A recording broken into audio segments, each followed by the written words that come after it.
Very good evening to all of you, all the online students. All the online students, am I audible? Am I visible to you? A very good evening to all of you. Okay, ચલો શરૂ કરીએ. સો start કરીએ આપણે આપણો આજનો session. શું વસ્તુઓ ભણવાની છે પહેલા એની ચર્ચા કરીશું, પછી જે છે એ આપણો સેશન આપણે શરૂ કરીશું. થિંગ ઇઝ ધેટ કે હવે આપણે આજથી જે છે એક નવો ટોપિક શરૂ કરીએ છીએ. નવા ટોપિકની જે વિગતો છે એ વિગતો પહેલા હું તમને કહી દઉં કે શું વસ્તુ આપણે આપણા આજના સેશનમાં ભણવાનો પ્રયત્ન કરીશું અને શું જે છે એ આપણો ઉદ્દેશ્ય છે. ઓકે, શું નામ છે તમારું? દેવભાઈ. તમારું નામ? વંશભાઈ. ઓકે, ચલો. યસ, તો આજનો જે સેશન છે એ સેશનમાં આપણું ચર્ચાનો વિષય જે છે એ છે એક તો કે ભાઈ બંધારણની જે અનુસૂચિઓ છે તે, ફર્સ્ટ ઇઝ ધીસ, અને સેકન્ડ જે બંધારણના ભાગ છે તે. આ બે વસ્તુઓ જે છે આપણે આપણા આજના સેશનમાં પહેલા ડિસ્કશન કરીશું. હવે તો કે ભારતીય બંધારણની અંદર જ્યારે આપણે ડિસ્કસ કરતા હતા, આપણે ઇતિહાસ આખો ભણ્યા, ભારતીય બંધારણને જોયું, સમજ્યા, કઈક ને કઈક રીતે જે છે આપણને ખબર પડી કઈ રીતે જે છે આપણે આઝાદી સુધી પહોંચ્યા, આપણી માંગ શું હતી, આપણા ઉદ્દેશ્ય શું હતા, એક્સેટ્રા એક્સેટ્રા. આપણા ભારત દેશનું બંધારણ જે છે એ બની ગયું. હવે જો ભારતીય બંધારણના કોન્ટેક્સ્ટમાં બે વસ્તુઓ ઘણી વખત પૂછાય છે. એક કે આપણે જે છે એ બંધારણ ક્યારે અપનાવ્યું, અપનાવ્યાને ઇંગ્લિશમાં કહેવામાં આવે એડોપ્ટ. પેલું કે આપણે ક્યારે કોન્સ્ટિટ્યુશન એડોપ્ટ કર્યું. ઓકે, સેકન્ડ તો કે આપણું કોન્સ્ટિટ્યુશન જે છે એ ક્યારે અમલી બન્યું, which is called as an implemented. જો એડોપ્ટનો મતલબ થાય છે સ્વીકારવું. ઓકે, કે આપણે જે છે એ બંધારણને સ્વીકારીએ. On the other side second meaning જે છે એ છે અમલી બનાવવું, મતલબ કે આપણે એને લાગુ કરીએ છીએ. ક્લિયર થાય છે? આ બે વસ્તુ છે. તો જો આપણું બંધારણ એડોપ્ટ કર્યું આપણે 26 November 1949. This was the day when we have adopted the constitution. On the other side, when we have implemented, so we have implemented on 26th January 1950. Clear થાય છે? અચ્છા, બીજી તારીખ છે શેની સાથે જોડાયેલી છે? કોઈ મને કહેશે? It is related with what? કોઈને ખ્યાલ છે? એ તારીખ ક્યાંય જોઈ નહીં તમે લોકોએ? Republic day, right, exactly. આ દિવસ યાદ કરો. દર વર્ષના શરૂઆતમાં આપણે જે એક દિવસમાં રજા આવે છે, મતલબ જાહેર રજા, ઓકે, 14 જાન્યુઆરી પછી કોઈ જાહેર રજા આવતી હોય તો એ છે 26 જાન્યુઆરી. તો 26 જાન્યુઆરી 1950 આ એક દિવસ હતો કે જ્યારે આપણે આપણું બંધારણ જે છે અમલી બનાવ્યું. જો સ્વીકારવાનો મતલબ એવો થાય, કોઈ મને જે છે ઇન્વિટેશન દેવા માટે આવે તો હું સ્વીકારી લઉં કે હા ભાઈ તમારી કંકોત્રી મને મળી, એક્સેટ્રા એક્સેટ્રા, મેં સ્વીકાર લીધું. હવે હું જ્યારે જાઉં, ઇટ મીન્સ મેં એને જે મને જે આમંત્રણ આપ્યું હતું એનું મેં શું કર્યું? અમલ કર્યો. ક્લિયર થાય છે? તેવી જ રીતે કોન્ટેક્સ્ટ બંધારણનો બી હોય કે બંધારણને જે છે એ આપણે શું કરી લઈએ તો કે આપણે અપનાવી લઈએ, પછી એને ઇમ્પ્લિમેન્ટ કરવાનું શરૂ કરવાનું હોય. અચ્છા, તો તમને હવે પ્રશ્ન એવો થશે કે ભાઈ અપનાવી લીધું તું આ તારીખે, તો ઇમ્પ્લિમેન્ટ શું કામ અહીંયા કર્યું? Okay, Y this gap of almost 2 months? 2 મહિનાનો ગેપ છે. ઓકે, તો 2 મહિનાનો ગેપ શું કામ? કોઈને ખ્યાલ છે? Anyone? Online students, anyone is having any idea શું કામ 2 મહિનાનો ગેપ છે? કોઈ કહે છે? Okay, anything else? Swaraj party થોડાક નજીક છે. જો બંને કીધા, બંને રીઝન ક્યાંક ને ક્યાંક સાચા છે. પેલી વસ્તુ, આ તારીખ એડોપ્ટ કરવા પાછળનું એક રીઝન એવું હતું કે 1930 નો સમયગાળો હતો ભારતનો, જ્યારે ભારત દેશની આઝાદીની મુવમેન્ટ ચાલતી હતી. તો એ 1930 ના સમયગાળામાં આપણે આ જ તારીખ, ઓકે, 26 જાન્યુઆરી, એ જ તારીખે ઇન્ડિયન નેશનલ કોંગ્રેસ, એટલે કે આપણી જે એ સમયગાળાની કોંગ્રેસ હતી એને જે છે એ પૂર્ણ સ્વરાજ મેળવવા માટેનો જે છે એ સંકલ્પ લીધો હતો કે ભાઈ હવે જે છે આપણે અંગ્રેજોથી સંપૂર્ણ રીતે આઝાદી રહીશું. એ દિવસ હતો ત્યારે 26 જાન્યુઆરી 1930 ના રોજ, એટલે હિસ્ટોરિકલ ડે હતો એક રીતે. બીજી વસ્તુ કે આપણે ઓલમોસ્ટ જ્યારે 1949 માં એડોપ્ટ કર્યું ત્યારે હજી ઘણા બધા જે છે એ સુધારાઓ આપણે બંધારણની અંદર કરવા હતા. તે બંધારણ સુધારાઓ કરવા માટે આપણને 2 મહિનાનો ટાઈમ મળી જાય. અને સેકન્ડ થિંગ કે ભાઈ હિસ્ટોરિકલ ડે છે, તો હિસ્ટોરિકલ ડે પણ આપણે જે છે એને મનાઈ લઈએ. તો એ કોન્ટેક્સ્ટને ધ્યાનમાં રાખીને શું કરવામાં આવ્યું તો કે ભાઈ આ જે બંધારણ છે એને અમલીકરણ ક્યારથી કરવામાં આવ્યું તો કે 26 જાન્યુઆરી 1950 થી. ક્લિયર થાય છે, મગજમાં બેસે છે એવરીવન? કોઈ ડાઉટ, કોઈ પ્રશ્નો? ચલો, તો હવે આપણે જે આજે ભણવાનું છે એમાં આપણે ભણવાનું છે એક અનુસૂચિ અને એક જે છે એ બંધારણના ભાગ. બહુ જ શાંતિથી ભણીશું, કોઈ જ ઉતાવળ નથી, શાંતિથી એક એક કોન્સેપ્ટને સમજતા રહીશું, બધી જ વસ્તુઓને ક્લેરિટી સાથે જે છે એ સમજવાનો પ્રયત્ન કરીશું, જેથી આપણને કોઈ તકલીફ આવે નહીં. ક્લિયર થાય છે? ઓકે, ચલો. હવે અનુસૂચિ શું કામ, તો કે એની મેં વાત એક વખત તમને કીધેલી હતી. શું?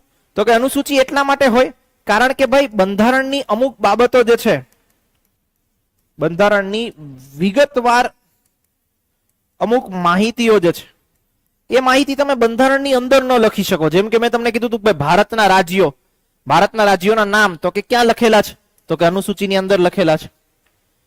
એક અનુસૂચિ આવશે 7મા નંબરની અનુસૂચિ, આપણે જ્યારે ભણીશું આજે ત્યારે આપણને ખબર પડશે. તો 7મા નંબરની અનુસૂચિ એવું કે છે કે ભાઈ કેન્દ્ર યાદી, અને કેન્દ્ર યાદીની અંદર 100 વિષય. હવે આ શું છે કેન્દ્ર યાદી, શું છે 100 વિષય, હું તમને ત્યારે હમણાં ભણાવીશ ત્યારે ખબર પડશે. તો 100 વિષય, હવે 100 વિષય ગોતવા ક્યાં જવા? 100 વિષયના નામ થોડી એક અંદર કોન્સ્ટિટ્યુશનમાં થોડી લખાય. ઓકે, તો એટલા માટે એને ક્યાં લખવામાં આવ્યા, તો કે એને લખવામાં આવ્યા અનુસૂચિની અંદર. હું તમને એવું પૂછું કે ભાઈ આ વ્યક્તિની શપથ લેવાની હોય, એ શપથનો નમૂનો ક્યાં મળશે, તો તમે મને આન્સર આપો અનુસૂચિ 3માં. મતલબ કે નાની નાની જે ઇન્ફોર્મેશન છે, જે માહિતી વિગતવાર રીતે આપવી છે, એ બધી માહિતી આપણે ક્યાં જોડેલી હોય, તો કે અનુસૂચિની અંદર, શેડ્યુલની અંદર. ક્લિયર થાય છે, મગજમાં બેસે છે એવરીવન? પછી વાત આવે બંધારણના ભાગની. તો બંધારણના ભાગ એવી વસ્તુ દર્શાવે છે કે જેમાં આપણે આખા બંધારણને શું કર્યું છે, તો કે અલગ અલગ ચેપ્ટર્સમાં ડિવાઈડ કર્યું છે. ઓકે, તમને હું એક બુક આખી પકડાઈ દઉં, બુકમાં કાંઈ જ કોઈ જગ્યા ચેપ્ટર ના હોય, ખાલી અંદર વિગતો લખેલી હોય, ખાલી અંદર લાઇન્સ લખેલી હોય, તો કોઈને ખબર પડે કે આ બુક શેના વિશે છે, કયું ચેપ્ટર ક્યાંથી ચાલુ થાય છે, મારે ક્યાંથી વાંચવાનું, ક્યાં પૂરું કરવાનું, કાંઈ જ ખબર પડે નહીં. તો એટલા માટે મારે શું કરવું પડે, તો બુકની અંદર ઇન્ડેક્સ આપવી પડે. ઇન્ડેક્સની અંદર અલગ અલગ ચેપ્ટર દર્શાવવા પડે કે ભાઈ પેલું ચેપ્ટર આ, બીજું આ, ત્રીજું આ, ચોથું આ, પાંચમું આ. તો સેમ વે બંધારણની અંદર આપણે વિગતો જોતી હોય, આપણે અમુક સર્ટેન વેમાં ક્લાસિફિકેશન જોતું હોય, તો એના માટે બંધારણને ડિવાઈડ કરવામાં આવ્યું શું, તો કે ભાઈ અલગ અલગ ભાગની અંદર. ટોટલ આપણે જે અનુસૂચિઓ ભણીશું, તો અત્યારના સમયમાં ટોટલ અનુસૂચિ જે છે એ અનુસૂચિઓ છે કેટલી, તો કે 12. અને આમ કુલ ભાગની વાત કરીએ તો ટોટલ ભાગ છે કેટલા, 22. ક્લિયર થાય છે? ઓકે, એમાં અમુક જે એ વાળા ભાગ હોય, અમુક કાઢી નાખ્યા હોય, એ બધી વસ્તુ કે ઓલમોસ્ટ આપણે એવો સરવાળો માની ચાલીએ ક્યાંક ને ક્યાંક 22 ભાગ છે. ટોટલ અનુસૂચિ કેટલી, 12, અને બંધારણના ભાગમાં 22. તો આ બધી જ વસ્તુઓ જે છે એને આપણે ડિસ્કસ કરવાની થશે. શું છે આ વસ્તુ, એને બી 1 by 1 જે છે આપણે ચર્ચા કરીશું. પેલા અનુસૂચિથી શરૂઆત કરીશું અને એના પછી બંધારણના ભાગને ડિસ્કસ કરીશું. ક્લિયર થાય છે? જેને બી જ્યાં બી કાંઈ વસ્તુ ના સમજાય, કોઈ પણ પ્રકારનો નાનકડો બી ડાઉટ રહે, તો ફીલ ફ્રી ટુ આસ્ક. બિંદાસ જે છે એ વચ્ચે ઉભા રાખીને પૂછી લેજો. હું તો પૂછતો જ રહીશ તમને. ઓકે, બટ તમારા સાઈડથી કોઈ વસ્તુનો એવો સ્પેસિફિક ડાઉટ હોય દેન તમે પૂછી શકો છો. ક્લિયર? દિમાગમાં બેઠા એવરીવન? ઓનલાઈન વિદ્યાર્થીઓ કોઈ પણ પ્રકારનો doubt? Anyone is having any doubt? Online students વચ્ચે હોય તો પૂછતા રહેજો. ચલો આગળ વધીએ. હવે શરૂઆત કરીએ બંધારણ અને એની અનુસૂચિ. સૌથી પહેલી અનુસૂચિ, 12 અનુસૂચિ ભણવાની છે, ક્રમશઃ ભણીશું 1 2 3 4 5 6 7 8 9 10 11 12. ક્લિયર? એવી રીતની વસ્તુ ડિસ્કસ કરવાની થશે. સૌથી પહેલી અનુસૂચિ શું કહે છે, તો કે ભાઈ ભારતના સંઘ અને તેના પ્રદેશોની યાદી. હવે તમને ક્વેશ્ચન પૂછાય તો શું પૂછાય, તો કે ભાઈ પહેલી અનુસૂચિ શેની સાથે સંબંધિત છે, બીજી કોની સાથે છે, પાંચમી કોની સાથે છે, સાતમી કોની સાથે છે, એક્સેટ્રા એક્સેટ્રા. આવી રીતે ક્વેશ્ચન પૂછાઈ શકે. ક્લિયર થાય છે? ઓકે, ચલો પહેલી અનુસૂચિ શું કહે છે, સંઘ અને તેના પ્રદેશોની યાદી. મતલબ કે ભાઈ આમાં શું લખેલું હોય, પહેલી અનુસૂચિની અંદર શું લખેલું હશે, તો કે એક લખેલું હશે જે આપણા દેશના રાજ્યો છે એના રાજ્યોના નામ, જે આપણા સંઘનો ભાગ છે. ઓકે, જો આપણે જ્યારે બંધારણ ભણવાની શરૂઆત કરીશું ત્યારે બંધારણની અંદર જે વસ્તુ લખેલી હોય ને એ શેમાં લખેલી હોય, તો એ અનુચ્છેદમાં લખેલી હોય. ઓકે, અનુચ્છેદ 1, અનુચ્છેદ 2, અનુચ્છેદ 3, અનુચ્છેદ 5, 7, 15, 20, 25, 30 આવી રીતે. ઓકે, એ અનુચ્છેદ છે એ એકચ્યુઅલી બંધારણની અંદરનું એડ્રેસ છે. કે મારે એવું જાણવું હોય કે ભાઈ ભારત એ રાજ્યોનો બનેલો સંઘ છે, હું કોકને પૂછું કે ભારત એ રાજ્યોનો બનેલો સંઘ છે એવું ક્યાં લખેલું છે, તો એ મને કે અનુચ્છેદ 1 માં લખેલું છે. હું એમ કહું રાજ્ય શબ્દની વ્યાખ્યા ક્યાં છે, તો એ મને એમ કે અનુચ્છેદ 12 જુઓ. ઇટ મીન્સ અનુચ્છેદ શું છે, તો કે એડ્રેસ છે, બંધારણની અંદર જે વિગતો લખેલું છે એની. ક્લિયર થાય છે? સમજાય છે? તો જો આપણા બંધારણનો અનુચ્છેદ 1 એ એવું કહે છે કે ભારત અર્થાત, જો આ ટેક્સ્ટ આપણે આગળ આવશે, ભારત અર્થાત ઇન્ડિયા એ રાજ્યોનો બનેલો સંઘ હશે કે સંઘ છે. ભારત અર્થાત ઇન્ડિયા રાજ્યનો બનેલો સંઘ છે. Okay, India shall be union of states, મતલબ કે ભાઈ ભારત આખું જે છે એ એક સંઘ છે જેની અંદર શું આવેલા છે? અલગ અલગ રાજ્યો. આખું ગ્રુપ છે એની અંદર કોણ આવેલા છે? અલગ અલગ રાજ્યો. હવે બીજું અહીંયા એવું લખેલું છે કે ભાઈ સંઘ અને તેના પ્રદેશોની યાદી તો કે અનુસૂચિ 1 મુજબની રહેશે. એટલે આપણે જોવાનું શું થાય? અનુસૂચિ 1 કે ભાઈ કયા રાજ્યો, કયા સ્ટેટ્સ, કયા કેન્દ્ર શાસિત પ્રદેશ એક્સેટ્રા એક્સેટ્રા. તો અનુસૂચિ 1 ની અંદર શું લખેલું હશે? એક હશે રાજ્યોના નામ અને એક શું હશે? તો કે ભાઈ કેન્દ્ર શાસિત પ્રદેશોની પણ વિગતો. ક્લિયર થાય છે એવરીવન? કોઈ વસ્તુ ડાઉટ, કોઈ પ્રશ્ન? Online students, offline students, anyone is having any doubts? ચલો ડન હે, આગે बढ़े એવરીવન. ક્લિયર હે ભાઈ? અનુસૂચિ 1 ક્લિયર થઈ. સંઘ અને તેના પ્રદેશોની યાદી, મતલબ કે ભાઈ ભારત રાજ્યના નામ મારે જોવા હોય કે ભાઈ કયું રાજ્ય ભારત સંઘનું ભાગ છે કે નહીં, તો હું ક્યાં જોઈશ? અનુસૂચિ 1. આટલું વખત મનમાં બેઠું. ચલ આગળ વધીએ, બીજી અનુસૂચિ જોઈએ. હવે બીજી અનુસૂચિ શું કહે છે? તો કે બીજી અનુસૂચિ કહે છે વેતન અને ભથ્થાઓની યાદી. વેતનને આપણે સામાન્ય રીતે આપણા રફ લેંગ્વેજમાં શું કહીએ? પગાર. કોઈ વ્યક્તિનો પગાર હોય, ઓકે, અને બીજા શબ્દોમાં વેતન બી કહેવાય. અને જે બીજી એને સુવિધાઓ મળતી હોય એને કહેવાય ભથ્થાઓ. ઇંગ્લિશમાં એને it is called as an perks. Okay, perks. Clear થાય છે? તો વેતન અને ભથ્થાઓની યાદી જે છે એ અનુસૂચિ 2 માં છે. પણ કોના વેતન અને ભથ્થા? પ્રશ્ન એ થાય આપણને, કોના વેતન અને ભથ્થા? તો જો અહીંયા આટલા લોકોનું લિસ્ટ આપ્યું, આટલા લોકોના જે વેતન અને ભથ્થા. કોઈ મને એવો પ્રશ્ન પૂછે કે ભાઈ ભારતના રાષ્ટ્રપતિનો પગાર કેટલો છે, તો હું એને એમ કહીશ અનુસૂચિ 2 જોઈ લ્યો, ત્યાં લખેલો છે. ક્લિયર થાય છે? હા કે ના એવરીવન? ડન. ચલો તો હવે આખી યાદી જોવાની છે આપણે કે ભાઈ કોના કોના વેતન અને ભથ્થાઓનો ઉલ્લેખ જે છે એ અનુસૂચિ 2 માં કરેલો છે. ચલો વન બાય વન યાદ રાખવાનો પ્રયત્ન કરીએ. પેલા આવશે તો કે ભાઈ ભારત દેશના વડા એટલે કે રાષ્ટ્રપતિ. કેન્દ્રીય લેવલે રાષ્ટ્રપતિ હોય એવી જ રીતે રાજ્યના સ્તરે કોણ હોય? રાજ્યપાલ. ઉપરાજ્યપાલ નહીં, રાજ્યપાલ. ઓકે, તો સેકન્ડ રાજ્યપાલ, એના પગાર અને ભથ્થાનો ઉલ્લેખ પણ શેમાં હશે? તો કે અનુસૂચિ 2 માં હશે. થર્ડ, લોકસભાના અધ્યક્ષ અને ઉપાધ્યક્ષ સેમ વે, જેવું લોકસભા હોય તો એની સાથે કોણ હોય? રાજ્યસભા. તો જેવી રીતે લોકસભાની અંદર અધ્યક્ષ અને ઉપાધ્યક્ષ હોય છે એવી રીતે રાજ્યસભાની અંદર કોણ હોય? સભાપતિ અને. ક્લિયર હુઆ? ઓકે, ચલો એના પછીની એક જોડ જુઓ. તો કે જેવું કેન્દ્ર લેવલ ઉપર લોકસભા અને રાજ્યસભા હોય એવી રીતે રાજ્યના લેવલ ઉપર વિધાનસભા અને વિધાન પરિષદ હોય ભાઈ. ઓકે, રાજ્યના લેવલ ઉપર શું હોય? વિધાનસભા અને વિધાન પરિષદ. ઓકે, આ જે બી બંને ગૃહો છે એને આપણે કમ્બાઈન જોઈન્ટ રીતે કહીએ છીએ સંસદ. શું કહીએ છીએ? સંસદ. બીજા શબ્દોમાં આપણે એને કહીએ પાર્લામેન્ટ. દિમાગમાં બેઠા? ઓકે, ચલો. વિધાનસભા અને વિધાન પરિષદ એને આપણે કહીએ છીએ રાજ્યનું વિધાનમંડળ. તો રાજ્યના વિધાનમંડળમાં વિધાનસભા હોય એના અધ્યક્ષ અને ઉપાધ્યક્ષ અને વિધાન પરિષદ હોય એના સભાપતિ અને ઉપસભાપતિ. તો આ બી એક જોડ થઈ ગઈ. એના પછી કેન્દ્રીય લેવલ એટલે દિલ્હીમાં હોય સુપ્રીમ કોર્ટ અને દરેક રાજ્યમાં શું હોય?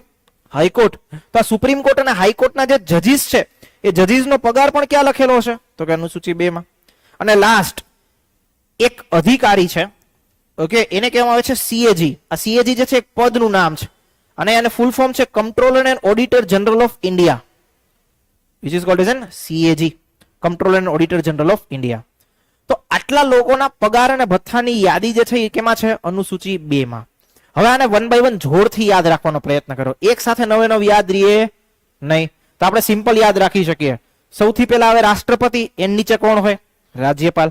એના પછી આવે લોકસભા, તો કે એના અધ્યક્ષ ઉપાધ્યક્ષ, એની સાથે આવે કોણ? રાજ્યસભા. લોકસભા રાજ્યસભા તો એક આખું જોઈન્ટ બની ગયું. એની નીચે આવે શું? તો કે રાજ્યનું વિધાનમંડળ, તો કે વિધાનસભા અને વિધાન પરિષદ. આ બી વસ્તુ પૂરી થઈ ગઈ. પછી આવે કોર્ટ, તો કે કોર્ટમાં આવે કોણ? સુપ્રીમ કોર્ટ, હાઈકોર્ટ, તો કે એના જજ, અને લાસ્ટમાં સીએજી. મતલબ અગેન જોડ: રાષ્ટ્રપતિ રાજ્યપાલ, લોકસભા રાજ્યસભા, વિધાનસભા વિધાન પરિષદ, સુપ્રીમ કોર્ટ હાઈકોર્ટ અને સીએજી. ક્લિયર હુઆ? શાંતિથી એક વખત આને એનાલિસિસ કરો.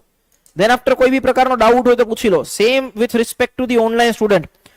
જે બી ઓનલાઈન વિદ્યાર્થીઓ એક વખત લેક્ચર ભરીને વચ્ચેથી જતા રહે છે, પ્લીઝ નોટ ડાઉન ધેટ. જો લાસ્ટ સુધી સેશનમાં નહીં હોય, હું આવતા લેક્ચર થી એક્સેસ કાઢી લઈશ. ઓકે, તમે એવું કોઈ આ ઓલું મતલબ સબ્જી મંડી જેવું નહીં, જ્યારે આવવું હોય ત્યારે આવવાનું, જ્યારે મન થાય ત્યારે જતું રહેવાનું સ્ક્રીન ઓફ કરીને. આવવું હોય તો પૂરેપૂરો 2 કલાક 1.5 કલાકનો લેક્ચર અટેન્ડ કરવાનો, otherwise don't come in the session. Okay, so I know that કે ભાઈ કયા વિદ્યાર્થીઓ જે છે લાસ્ટ સુધી સેશનમાં છે. We have the track record system. જો સ્પેસિફિકલી જે બી વિદ્યાર્થીઓ વારંવાર આવજાવ કરશે, I will definitely take your access. ચલો શાંતિથી જોઈ લો ભાઈ, દેન આફ્ટર આપણે આગળ વધીએ. If anyone is having any doubt, please feel free to ask. હા, સીએજી નું કામ શું છે? તો કે ભાઈ સરકારના જે ખાતાઓ હોય, ઓકે, સરકારના મતલબ ખાસ કરીને ગવર્મેન્ટ ઓફ ઇન્ડિયાના જે ખાતાઓ હોય છે, એ ખાતાઓનું ઓડિટ કરવાનું કામ હોય છે. ઓડિટ કરવાનું કામ હોય છે. ઓડિટ મતલબ કે સિમ્પલ, તો કે જે હિસાબો હોય હિસાબોની ચકાસણી. ઓકે, ભારત સરકાર જે છે હિસાબો બનાવે છે, એ હિસાબોની શું કરવાની? તો કે ચકાસણી કરવાની. એના શબ્દોમાં કહેવાય ઓડિટ. તો ઓડિટનું આખું કામકાજ જે છે એ સીએજી કરે. હા, મતલબ નાણાં મંત્રાલય હેઠળ કરતા બી એક બંધારણીય સંસ્થા છે. ઓકે, તો નાણાં મંત્રાલયની હેઠળ આવે ના આવે that is a different thing, but main એમનું કામ છે ફાઇનાન્સ રિલેટેડ ઓડિટ, બધા રિપોર્ટ્સ બનાવવાના. ઓકે, સરકારના જે ખાતા હોય ખાતાઓની તપાસ કરવાની, કોઈ ભ્રષ્ટાચાર કે એવી વસ્તુ દેખાય તો સામે લાવવાની, અને સિમ્પલી તો કે આખું ઓડિટ મેકેનિઝમ, બધી વસ્તુ અકાઉન્ટિંગ મેથડથી થઈ છે કે નહીં જોવાનું કામ. એક વખત શાંતિથી આ નવે નવું વસ્તુઓ જોઈ લો, દેન આફ્ટર કોઈ પણ પ્રકારનો ડાઉટ હોય then please let me know. If anyone is having any doubt. આગળ વધીએ. અનુસૂચિ 3. અનુસૂચિ 3 જે છે એ જોડાયેલી છે શેની સાથે? તો કે શપથ અને પ્રતિજ્ઞાઓના નમૂના. આપણે ઘણી વખત જોતા આવીશું કે જ્યારે કોઈ વ્યક્તિ બંધારણીય પદ ઉપર આવે, જેમ કે જસ્ટ રિસેન્ટ એક્ઝામ્પલ 2 દિવસ પહેલાનું, આપણા દેશના નવા ચીફ જસ્ટિસ ઓફ ઇન્ડિયા બન્યા. ખ્યાલ છે? નવા ચીફ જસ્ટિસ ઓફ ઇન્ડિયા શપથ લીધી. તો ભાઈ ઈ આવે અને વાંચે કે I will abide by the law of the constitution. હું જે છે એ આ શપથ લઉં છું કે હું બંધારણમાં વિશ્વાસ રાખીશ, એક્સેટ્રા એક્સેટ્રા. જે એને કોન્સ્ટિટ્યુશનમાં લખેલું હોય, જે વસ્તુ એને વાંચવા માટે આપેલી હોય એ વાંચે અને પોતે શપથ લે. તો એ શપથનો જે નમૂનો છે કે કોણ વ્યક્તિએ કયા શબ્દો બોલવાના, ઓકે, કયા વ્યક્તિએ કયા શબ્દો બોલવાના, એ જે નમૂનો છે એ નમૂનો શેમાં આપેલો છે? અનુસૂચિ 3 માં. ઓકે, તો એ કોની કોની શપથ છે અને એનો નમૂનો આપેલો હોય અનુસૂચિ 3 માં, તો વન બાય વન સમજવાનો પ્રયત્ન કરીએ. સૌથી પહેલા આવે તો કે સંસદની ચૂંટણી માટેના ઉમેદવાર. જે વ્યક્તિને ઇલેક્શન લડવું હોય, ઓકે, જેમ કે મારે ઇલેક્શન લડવું હોય તો હું મારું નોમિનેશન પેપર આપવા માટે જાઉં ગવર્મેન્ટમાં કે ભાઈ મારે ઇલેક્શન લડવું છે, આ મારું નોમિનેશન પેપર છે, હું ઉમેદવાર બનવા માંગુ છું. તો જેવો ઉમેદવાર બનવા માટે જઈશ એ પહેલા હું કલેક્ટરને ફોર્મ આપવા જઈશ. કલેક્ટર એમ કહેશે કે આ શપથ વાંચો, તમારે ઇલેક્શન લડવું છે તો તમે શપથ વાંચો. ઓકે, તો જે સંસદની ચૂંટણી માટેના ઉમેદવાર હોય, જેને હજી ચૂંટણી લડવી છે, એ વ્યક્તિ શું કરશે? શપથ લેશે. એ શપથનો નમૂનો શેમાં હોય? અનુસૂચિ 3 માં. માની લો એ વ્યક્તિ જે છે, કોઈ વ્યક્તિ સંસદ સભ્ય બની જાય, ઇલેક્શન જીતી જાય, તો જ્યારે એને પાર્લામેન્ટની અંદર જવાનું હોય, મતલબ માનો લોકસભાનું ઇલેક્શન જીતે કે પછી રાજ્યસભાનું ઇલેક્શન જીતે, પછી જ્યારે અંદર જાય ગૃહમાં, તો ગૃહમાં એ બેસી ન શકે. શું કામ? કારણ કે ગૃહમાં બેસવા માટે એને પહેલા શું લેવી પડે? શપથ લેવી પડે. ઓકે, અને માનો કેન્દ્રીય લેવલ ઉપર કોઈ મંત્રી છે, તો એ મંત્રી બને તો મંત્રી પણ પોતાના હોદ્દાના શું લેશે? શપથ લેશે. ક્લિયર થાય છે? ઓકે, તો આ વાત થઈ કે કેન્દ્રીય લેવલની. ક્લિયર થયું? હવે તો કે આગળ પછી શું? તો કે સર્વોચ્ચ ન્યાયાલયના ન્યાયાધીશ, વડી અદાલતના ન્યાયાધીશ, એ બી શપથ લેશે. હમણાં 2 દિવસ પહેલા સુપ્રીમ કોર્ટના ચીફ જસ્ટિસ ઓફ ઇન્ડિયા બન્યા. અન્ય કોઈ પણ પ્રકારના જસ્ટિસ હોય, કોઈ પણ પ્રકારના ન્યાયાધીશ હોય, તો એ બી શું લે? શપથ લે. કયા? તો કે સુપ્રીમ કોર્ટના અને હાઈકોર્ટ બંનેના. ક્લિયર? એના પછી જેવી વાત આપણે સંસદની હોય કેન્દ્રીય લેવલ ઉપર, એવી જ વાત રાજ્યના વિધાનમંડળની પણ હોય. તો જે વ્યક્તિ રાજ્યની વિધાનમંડળની ચૂંટણી લડવા માંગે છે, એનો ઉમેદવાર રાજ્ય વિધાનમંડળના સભ્યો અને રાજ્યના મંત્રીઓ, બધા લોકો શું લેશે? શપથ લેશે. અને લાસ્ટમાં શું આવે? સીએજી. તો અગેન યાદ કરો જોડથી. કઈ રીતની જોડ? જો આમાં ક્યાંય બી રાષ્ટ્રપતિ કે રાજ્યપાલની શપથનો ઉલ્લેખ નથી, એટલે કન્ફ્યુઝ ના થતા. ઘણી વખત એવું પૂછવામાં આવે કે ભાઈ નીચેનામાંથી કોની શપથનો ઉલ્લેખ અનુસૂચિ 3 માં કરવામાં આવેલ નથી, આવું તમને સ્ટેટમેન્ટ પૂછે. ઓકે, કે આવો ક્વેશ્ચન પૂછે તો ત્યાં રાષ્ટ્રપતિ રાજ્યપાલની નથી. જો અહીંયા ક્યાંય લખેલું છે રાષ્ટ્રપતિ રાજ્યપાલ, એની અહીંયા નથી, ઇટ મીન્સ બીજે ક્યાંક હશે. તો એની અંદર એની જે શપથ છે એ બંધારણની અંદર આપેલી છે. જ્યારે આપણે રાષ્ટ્રપતિનું ચેપ્ટર ભણશું ત્યારે ડિસ્કસ કરવાનું થશે. ક્લિયર? જો ફરીથી યાદ રાખો, સંસદની ચૂંટણી માટેના ઉમેદવાર, ઓકે, સંસદ સભ્ય, મંત્રી. સેમ રાજ્યમાં બી લાગુ પડે. રાજ્યની ચૂંટણી માટેનો ઉમેદવાર, રાજ્યની અંદર કોઈ સભ્ય બને, ધારાસભ્ય બને વિધાનમંડળના ઈ, અને રાજ્યની અંદર કોઈ મંત્રી બને ઈ. 6 થઈ ગયા. પછી હવે સુપ્રીમ કોર્ટ, હાઈકોર્ટ, એમના જે જજીસની શપથ હોય, અને લાસ્ટમાં સીએજી. ક્લિયર? સમજમાં? ચલો શાંતિથી આ વસ્તુ જોઈ લો. કોઈ પણ પ્રકારની વસ્તુ ના સમજાય તો પૂછી લો. ઓનલાઈન વિદ્યાર્થીઓ same. If anyone is having any doubt please feel free to ask. બહુ જ ઈઝી છે, તો આરામથી તમે જે છે આને સમજી શકો છો. એટલે કોઈ પણ પ્રકારનો ડાઉટ હોય તો પૂછી લો. જો આ બધી વસ્તુ કેવી છે કે આ બધા જેટલા બી ચેપ્ટર્સ ને જેટલી બી વાત આપણે કરીએ છીએ, અત્યારે આપણે જે બી વસ્તુઓ જોઈએ છીએ, ઇટ સીમ્સ કે ભાઈ આ તો બહુ ઈઝી છે, આમાં તો કઈ એટલી બધી વસ્તુ મગજમારી છે નહીં. ઓકે, અને ખરેખર છે બી નહીં. બટ ઘણી વખત જ્યારે ભાઈ આપણે ક્વેશ્ચન સોલ્વ કરતા હોઈએ એ ટાઈમે આપણું મગજ મારી જાય, હેંગ મારી જાય, તો આપણે જે છે એને સોલ્વ કરી શકીએ નહીં. ત્યારે આપણને એવો અફસોસ થાય કે યાર કાશ મેં ત્યારે એ વસ્તુ ધ્યાન રાખીને વાંચી લીધી હોત તો એ આરામથી થઈ જાત. ઓકે, એટલા માટે આ નાની નાની વસ્તુઓ 1-1 માર્કની હોય છે, પણ બહુ જ ઇમ્પોર્ટન્ટ હોય છે, અને એટલા માટે આપણે એને યાદ રાખવી શું છે તો કે ભાઈ જરૂરી છે. ક્લિયર થાય છે એવરીવન? કોઈ ડાઉટ, કોઈ પ્રશ્ન? ડન? ચલો આગે बढ़ते. આગળ વધવા પહેલા અગેન હું તમને જ પૂછીશ, પ્લીઝ મેક મી, મતલબ મને જે છે આન્સર આપશે જેને હું પૂછીશ, અનુસૂચિ 2 અને અનુસૂચિ 3 બંનેનો. યસ બેન, શું નામ છે આપનું? હા, હજી તો પૂછ્યું નહીં તો એવી રીતે કેવી રીતે યાદ નહીં? હજી ભણ્યા અને 5 મિનિટ બી નહીં થઈ, 1 મિનિટનો સમયગાળો થયો, કેવી રીતે યાદ નથી? ના સમજાતું? શું બોલે છે? મને નહીં સમજાતું. મટીરિયલ નહીં, પણ મેં તો તમને યાદ રખાયું ને. મટીરિયલ તો કોઈ પાસે નહીં હજી, આ કોઈને આપ્યું જ નહીં મેં. યાદ રાખો બેન. ચલો કોણ બોલશે? હા, મને બંને વસ્તુ લખાઈ દો. અનુસૂચિ 2, અનુસૂચિ 3. અનુસૂચિ 2 શેની સાથે જોડાયેલી છે, અને ખાસ સાથે સાથે અનુસૂચિ 3 એ શેની સાથે જોડાયેલી છે? ચલો બોલો. આ રિવિઝન કરવામાં એટલા માટે કારણ કે હમણાં 12 ભણશું ને તે બધું એકબીજા મિક્સ થઈ ગયું હશે. ઓકે, હા. અનુસૂચિ 2 વેતન અને ભથ્થા. અનુસૂચિ 3 શપથ અને પ્રતિજ્ઞા. ઠીક હે, ચલો પેલા મને અનુસૂચિ 3 લખાવો. કોની શપથ અને પ્રતિજ્ઞા છે? એનો ઉલ્લેખ અનુસૂચિ 3 માં છે. એક મિનિટ. સંસદ હોય તો એના ઉમેદવાર, સંસદના સભ્ય અને સંઘીય મંત્રી. એક મિનિટ. હા બોલો.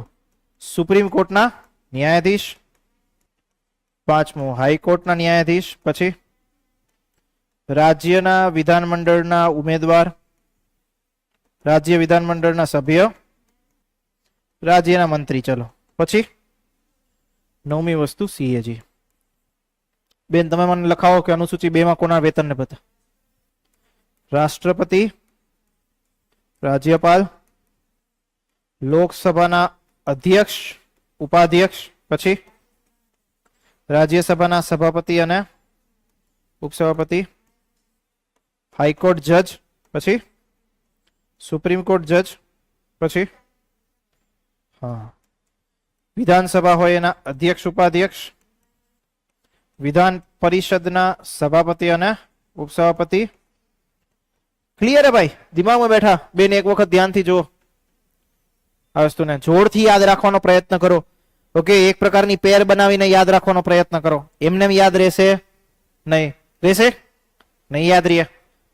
Okay, so it is better કે ભાઈ આને આપણે એક પેર બનાવીને સમજવાનો પ્રયત્ન કરીએ.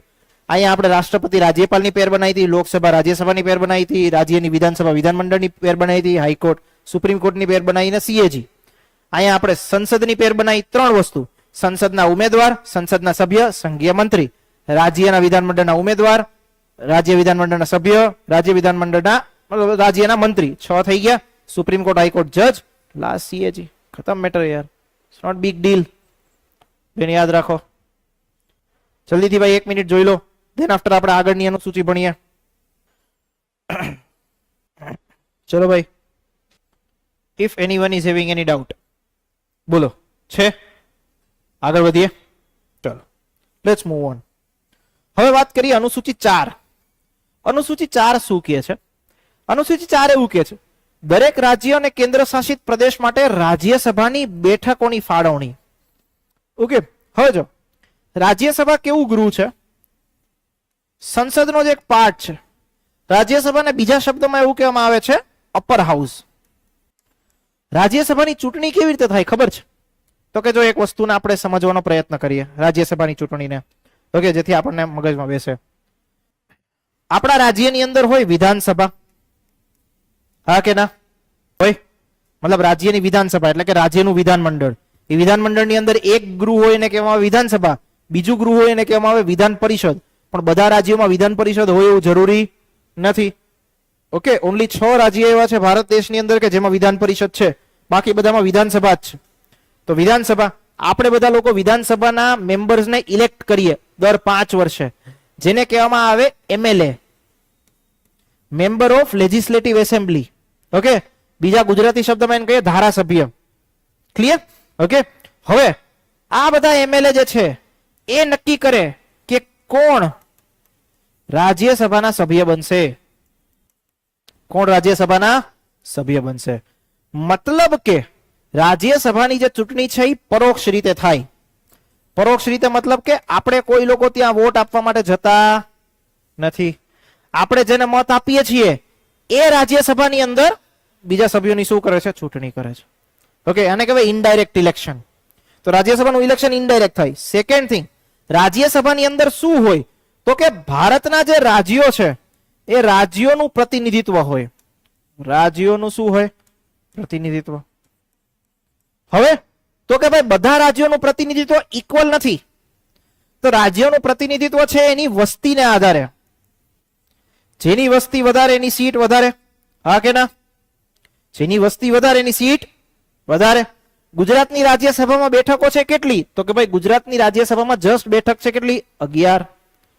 તો જેવી રીતે ગુજરાતની 11 બેઠક છે એવી રીતે મહારાષ્ટ્રની બી કઈક બેઠક હશે, એવી રીતે તમિલનાડુની બી કઈક બેઠક હશે, એવી રીતે રાજસ્થાનની કોઈક બેઠકો હશે, એવી રીતે યુપીની બી હશે, બિહારની બી હશે, જમ્મુ કાશ્મીરની બી હશે, એક્સેટ્રા એક્સેટ્રા. બધા રાજ્યો કે કેન્દ્ર શાસિત પ્રદેશની શું હશે? અમુક કેન્દ્ર શાસિત પ્રદેશની બેઠકો હશે.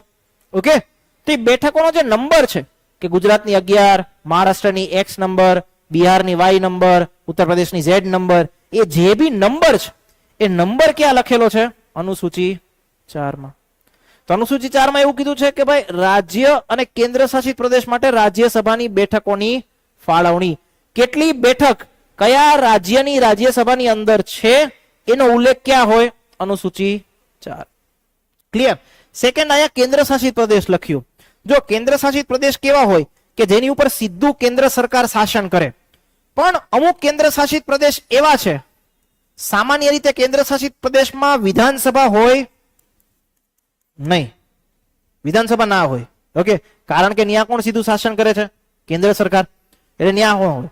પણ આપણા દેશની અંદર 3 એવા કેન્દ્ર શાસિત પ્રદેશ છે. એકનું નામ છે દિલ્હી, એકનું નામ છે પુડુચેરી અને એકનું નામ છે જમ્મુ એન્ડ કાશ્મીર. આ 3 કેન્દ્ર શાસિત પ્રદેશ ભાઈ એવા છે કે જ્યાં શું છે? વિધાનસભા છે. જ્યાં વિધાનસભા છે મતલબ કે ત્યાંના લોકો જે છે ઇલેક્શનમાં ભાગ બી લેતા હશે. ભલે એ કેન્દ્ર શાસિત પ્રદેશ હોય પણ એની અંદર શું રાખેલી છે? આપણે વિધાનસભા રાખેલી છે. ઓકે, તો આ વિધાનસભાની બેઠકો મતલબ આ વિધાનસભાની જે બેઠકો રાજ્યસભાની અંદર હોય, દિલ્હીની અમુક પ્રેઝન્ટેશન રાજ્યસભાની અંદર હોય, સેમ પુડુચેરીનું કે પછી તમારું જમ્મુ એન્ડ કાશ્મીર એનું જે પ્રતિનિધિત્વ છે રાજ્યસભાની અંદર એનો પણ ઉલ્લેખ ક્યાં કરેલો હશે? ક્લિયર થયું? તો અનુસૂચિ 4 શું છે એ ક્લિયર થઈ. દરેક રાજ્યની કે કેન્દ્ર શાસિત પ્રદેશની રાજ્યસભામાં જે બેઠકોની ફાળવણી કરવામાં આવેલી છે તે મગજમાં બેસે છે? હા કે ના? એવરીવન, ઓનલાઈન સ્ટુડન્ટ્સ મગજમાં બેસે છે? કોઈ ડાઉટ, કોઈ પ્રશ્નો? Anyone is having any doubt, any questions? બોલો ભાઈ. કાંઈ ના સમજાતું હોય તો પૂછી લો ઝડપથી. Everyone done? આમાંથી જસ્ટ એક random question I am asking you. આમાંથી કેટલા લોકો છે જેમને મતલબ સ્પેસિફિકલી પોતાનું વાંચવાનું શેડ્યુલ બનાવ્યું છે? જસ્ટ આપણે હજી શરૂઆત થઈ ભણવાની. કેટલા લોકો છે જેને શેડ્યુલ કોઈ બનાવ્યું છે? અચ્છા, ઓનેસ્ટલી બેટા એક વસ્તુ મને કહો, કેટલા લોકો છે જે સીધા સાંજે 6:30 વાગે જાય ભણવા માટે આવે છે? મતલબ સવારથી ઉઠીને સીધા 6:30 ભણવા આવતા હોય? કેટલા લોકો છે? Honestly please tell me with the honesty. Okay, no issue. Raise your hand. Anyone else? 1 2 3 4 5 નહીં આવતા ડાયરેક્ટ ભણવા? ઓકે, મતલબ હું એવું નહીં કહેતો સવાર ઉઠીને તમે કઈ કામ કરો છો એવું નથી કહેતો કે તમે સીધા રાત્રે સુતા પછી સીધા સાંજે ઉઠ્યા ને ભણવા માટે, નો. એમ કહું છું તમે સવાર ઉઠીને કઈ વસ્તુ ના વાંચતા હોય અને સીધા જે છે અહીંયા 6:30 વાગે ભણવા આવતા. That is what I'm asking. Okay, the point which I want to say, that is specifically for the online students also and the offline students also, કે તમે તૈયારી હજી શરૂ કરી છે, રાઈટ? હા કે ના? તૈયારી હજી શરૂ કરી છે. તૈયારી કરવા માટેનો આપણી પાસે કેટલો સમયગાળો છે? કેટલો સમયગાળો છે? કેટલો છે? 1 વર્ષ. કેટલો છે બેન? 1 વર્ષ, રાઈટ? આપણી પાસે 1 વર્ષનો સમયગાળો છે તૈયારી કરવાનો. તો ક્યારે 6 મહિના પછી આપણે તૈયારી શરૂ કરીશું? See, I am not scolding you. હું તમને જે છે એ કોઈ વસ્તુ એવી ખરાબ નહીં કહેતો, but what point I want to suggest is કે ભાઈ time is the much important.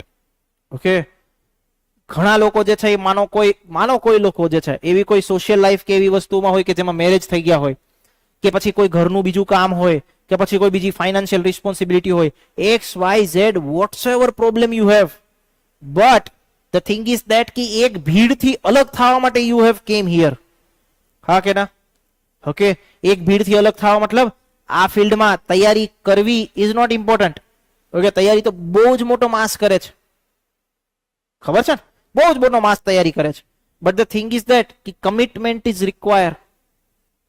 તમે ભીડથી અલગ થવા માટે આવ્યા છો, હા કે નહીં? ભીડથી અલગ કઈ રીતે?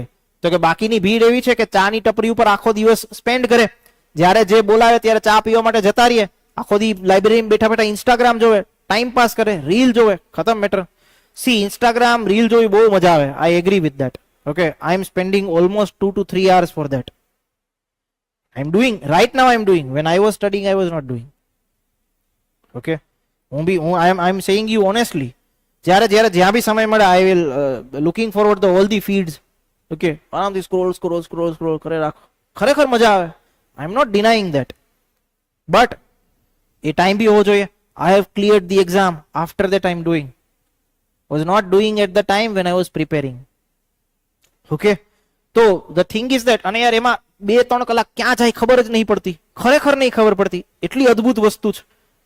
ઓકે, બટ એ અદ્ભુત વસ્તુ થવા પાછળ સમય બી આપણો વેડફાય છે.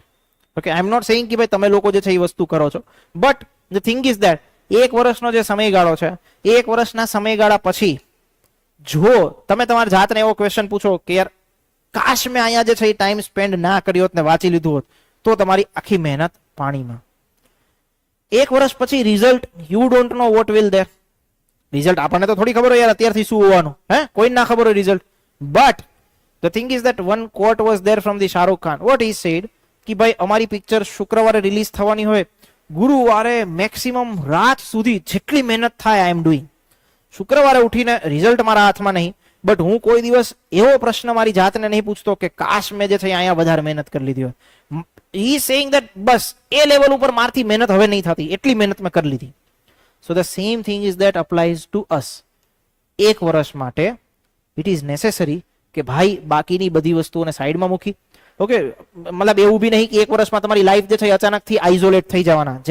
જે મેરિડ હશે તો એવું નહીં કે 1 વર્ષ પછી હવે આપણે આપણા મેરેજ એન્જોય કરીશું. Not possible. ઓકે, એ ટાઈમ બી તમારે સ્પેન્ડ કરવો પડશે ડે ટુ ડે બેઝિસ ઉપર. સેકન્ડ થિંગ, ભણવા માટેનું કમિટમેન્ટ રાખ્યું છે તો એ બી ભણવું પડશે. જેના મેરેજ નહીં થયા એ લોકોની લાઈફમાં કોઈ સોશિયલ ઇસ્યુ હશે, ફેમિલી પ્રેશર હશે, ફાઇનાન્શિયલ કન્ડિશન ખરાબ હશે, વોટ્સએવર જેવી પ્રોબ્લેમ હોય હશે, તો એ બી પ્રોબ્લેમ કોઈ દૂર નહીં થઈ જવાની તમે વાંચવાનું મૂકી દેશો તો. થિંગ ઇઝ ધેટ ભાઈ સિમ્પલ વસ્તુ એ છે કે વિલ સ્પેન્ડ મેક્સિમમ ટાઈમ. જો આ નાનકડા લોકોનું ગ્રુપ છે એટલા માટે કહું છું. Okay, you all are in a very small group. જે આપણે ક્લાસરૂમમાં બેઠા છીએ કે જે ભેગા થયા છે, બહુ જ સ્મોલ ગ્રુપ છે. તો એ સ્મોલ ગ્રુપને personally I am saying because I have observed this field since 2017. તો કેટલા વર્ષ થયા? ઓલમોસ્ટ 8 વર્ષ થયા. 8 વર્ષથી આઈ એમ ઇન ધીસ ફિલ્ડ. ઓકે, તો ત્યારથી મતલબ 8 વર્ષ પહેલા એઝ અ સ્ટુડન્ટ તરીકેની જર્ની ચાલુ થઈ હતી 2017માં. 2021માં સિલેક્શન થયું. 2021 પછી એઝ અ ટીચર વાળી કે મેન્ટર વાળી જે છે એ જર્ની સ્ટાર્ટ થઈ. તો બે phase I have scene as a student લાઈફમાં. મે બી બહુ ભૂલ કરેલી હશે, ડેફિનેટલી કરેલી હશે. ઓકે, એવું નહીં સર્વગુણમાં સંપન્ન કરી નાખી જે છે 4 વર્ષ કાઢ્યા. ક્યાંક ને ક્યાંક 4 વર્ષ નીકળ્યા એની પાછળનું કારણ એ બી હતું કે અમુક ભૂલો હતી, એનાલિસિસ ના થઈ, ઓર બીજા કોઈ બી XYZ પ્રોબ્લેમ હોય. But the thing is that I have seen both the phases. As a student તરીકે બી, એસ્પિરન્ટ તરીકે બી, and the same way is for the teacher તરીકે. તો ટીચર તરીકે એ વસ્તુને બી એનાલિસિસ કરી શકું કે what things are going in your mind. Okay, કઈ કઈ વસ્તુ જે છે તમે ફેસ કરો છો. અને second thing is that as a student તરીકે આઈ નો કે ભાઈ આ બધી વસ્તુના પ્રોબ્લેમ જે છે આવવાના જ છે. તો થિંગ ઇઝ ધેટ કે ભાઈ ટાઈમ જે છે એ ટાઈમ કોઈના કહેવાથી ક્યાંય ઊભો નહીં રહે. નો બટ ઓકે, તો ઇટ ઇઝ બેટર કે ભાઈ પૂરેપૂરો ટાઈમ આપણો જે છે એ ખાલી પ્રિપરેશનમાં જાય. You should plan your day. Plan your day મતલબ ખબર પડે છે કે એક દિવસની અંદર સ્પેસિફિકલી હજી આપણે જે વસ્તુ ભણીએ છીએ એ બધી વસ્તુને શેડ્યુલિંગ થવી જોઈએ. શેડ્યુલિંગ થવી જોઈએ ઇન ધ સેન્સ કે ભાઈ સવારથી ઉઠીને એવું નહીં સીધું સાંજે 6:30 લેક્ચર છે ત્યાં સુધી મોજ કરીએ કે ત્યાં સુધી બીજું કંઈક કામ કરીએ. Don't do that. એમાં ટાઈમ જશે ખબર બી નહીં પડે. તમે નહીં કરો પ્રિપરેશન તો કોઈ બીજું કરી લેશે. That is also true. આ ફિલ્ડમાં તો એવું જ છે ને. તમે પ્રિપરેશન નહીં કરો, કોઈક વ્યક્તિ થોડીક હલકી એજ તમારાથી વધારે હશે, થોડી પ્રિપરેશન વધારે હશે, યુ વિલ અચીવ. તો થિંક ઇઝ ધેટ કે ભાઈ જેટલો સમય જે છે એ સમય આપણે આમાં આપવાનો છે એટલો સમય આપીએ. કોઈ પણ પ્રકારનું રિગ્રેટ આપણને થવો જોઈએ નહીં. એક વર્ષ પછી આપણે બહુ જ જોરદાર પોઝિશનમાં છું. એવું નહીં કે ભાઈ આ વસ્તુના સહારે આપણે જે છે એ જે લંગડા થઈ જઈશું કે ભાઈ આ વસ્તુ ના થઈ તો આપણે તો જીવનમાં કાંઈ નહીં કર્યું. નો, ઇટ્સ લાઈક દેટ કે એક વર્ષમાં મહેનત કરતા બી શીખીશું, કંઈક ડિસિપ્લિન બી આવશે, રિઝલ્ટ જે હશે દેટ વી વિલ એક્સેપ્ટ. ખતમ મેટ. ક્લિયર? સમજમાં મગજમાં બેઠું? તો એવું ના હોય કે ભાઈ અહીંયા આવીને સાંજે સીધું આપણે ભણીએ. સવારથી વી નીડ ટુ પ્લાન. મેં તમને કીધું હતું કે તમારી ટ્રાયલ એન્ડ એરર અને તમારી જે બી બાયોલોજીકલ ક્લોક હોય, જે બી તમારી ભણવાની ઈચ્છા શક્તિ હોય એ મુજબ સેટ કરો. ઇફ યુ હેવ કે ભાઈ મને રાત્રે વાંચવા માટે જોઈએ છે, રાત્રે વાંચો. ઇફ યુ હેવ કે ભાઈ હું સવારે જ વાંચી શકું તો સવારે વાંચો. ક્લિયર થાય છે? ઓકે, તો આ વસ્તુ જે છે એ આપણે ધીરે ધીરે અપનાવતા રહીશું. હા કે ના? બોલો ભાઈ, હા કે ના? ચલો આગળ વધીએ. હવે વાત થઈ આપણી અનુસૂચિ 4 ની. એનાથી આગળ વધીને આપણે વાતચીત કરવી છે અનુસૂચિ 5 અને 6 ની. હવે જો ભારત દેશની અંદર આટલો વિવિધતાઓથી ભરેલો દેશ, આવડો મોટો દેશ, કાશ્મીર થી લઈને કન્યાકુમારી તમે જાઓ કે પછી આપણા ગુજરાત થી લઈને નોર્થ ઈસ્ટના સ્ટેટ સુધી જાઓ, કોઈ બી જગ્યા જાઓ, કેટલી વિવિધતા જોવા મળશે, કેટલી ડાયવર્સિટી જોવા મળશે. તો થિંગ ઇઝ ધેટ કે ભાઈ તમે ગુજરાતને જે રીતે રૂલ કરતા હોય કે ગુજરાતમાં જેવા લોકો વસતા હોય એવું જરૂરી નથી કે એવા લોકો જે છે એ નોર્થ ઈસ્ટની કોઈ ટ્રાઇબલ એરિયામાં બી વસતા હોય, કે પછી ગુજરાતના ગાંધીનગર, અમદાવાદ, સુરત, બરોડા આવા બધા સિટીમાં કોઈ લોકો વસતા હોય. એ લોકોથી અલગ પ્રકારના લોકો, અલગ આખી સંસ્કૃતિના લોકો પંચમહાલ, દાહોદ, ગોધરા આવા પ્રકારના જિલ્લાઓમાં બી વસતા હશે. ઓકે, હા કે ના? તો આપણા બંધારણની અંદર એમની જે વિવિધતા છે, એમની જે આખી સંસ્કૃતિ છે, એમનું જે આખું કલ્ચર છે એને પ્રોટેક્ટ કરવા માટે, એનું સંરક્ષણ કરવા માટે અને એમને કાંઈક સ્પેશિયલ ફેસિલિટી મળી રહે એટલા માટે 2 અનુસૂચિઓ બનાવી છે. 2 અનુસૂચિના નામ છે અનુસૂચિ 5 અને અનુસૂચિ 6. અનુસૂચિ 5 શેની સાથે જોડાયેલી છે?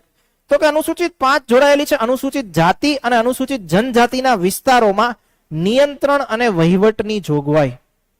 ઓકે, આને ઇંગ્લિશમાં કહેવામાં આવે scheduled area. Scheduled area. Okay, અનુસૂચિત વિસ્તાર. અનુસૂચિત વિસ્તાર જાહેર કરવાની સત્તા જે છે એ રાષ્ટ્રપતિ પાસે છે. રાષ્ટ્રપતિ ભારત દેશના કોઈ પણ વિસ્તારને, કેન્દ્ર સરકાર એમ કે ભાઈ આ વિસ્તારને તમે જે છે અનુસૂચિત વિસ્તાર તરીકે જાહેર કરો, તો રાષ્ટ્રપતિ ભારત દેશના કોઈ પણ વિસ્તારને અનુસૂચિત વિસ્તાર તરીકે શું કરી શકે? જાહેર કરી શકે.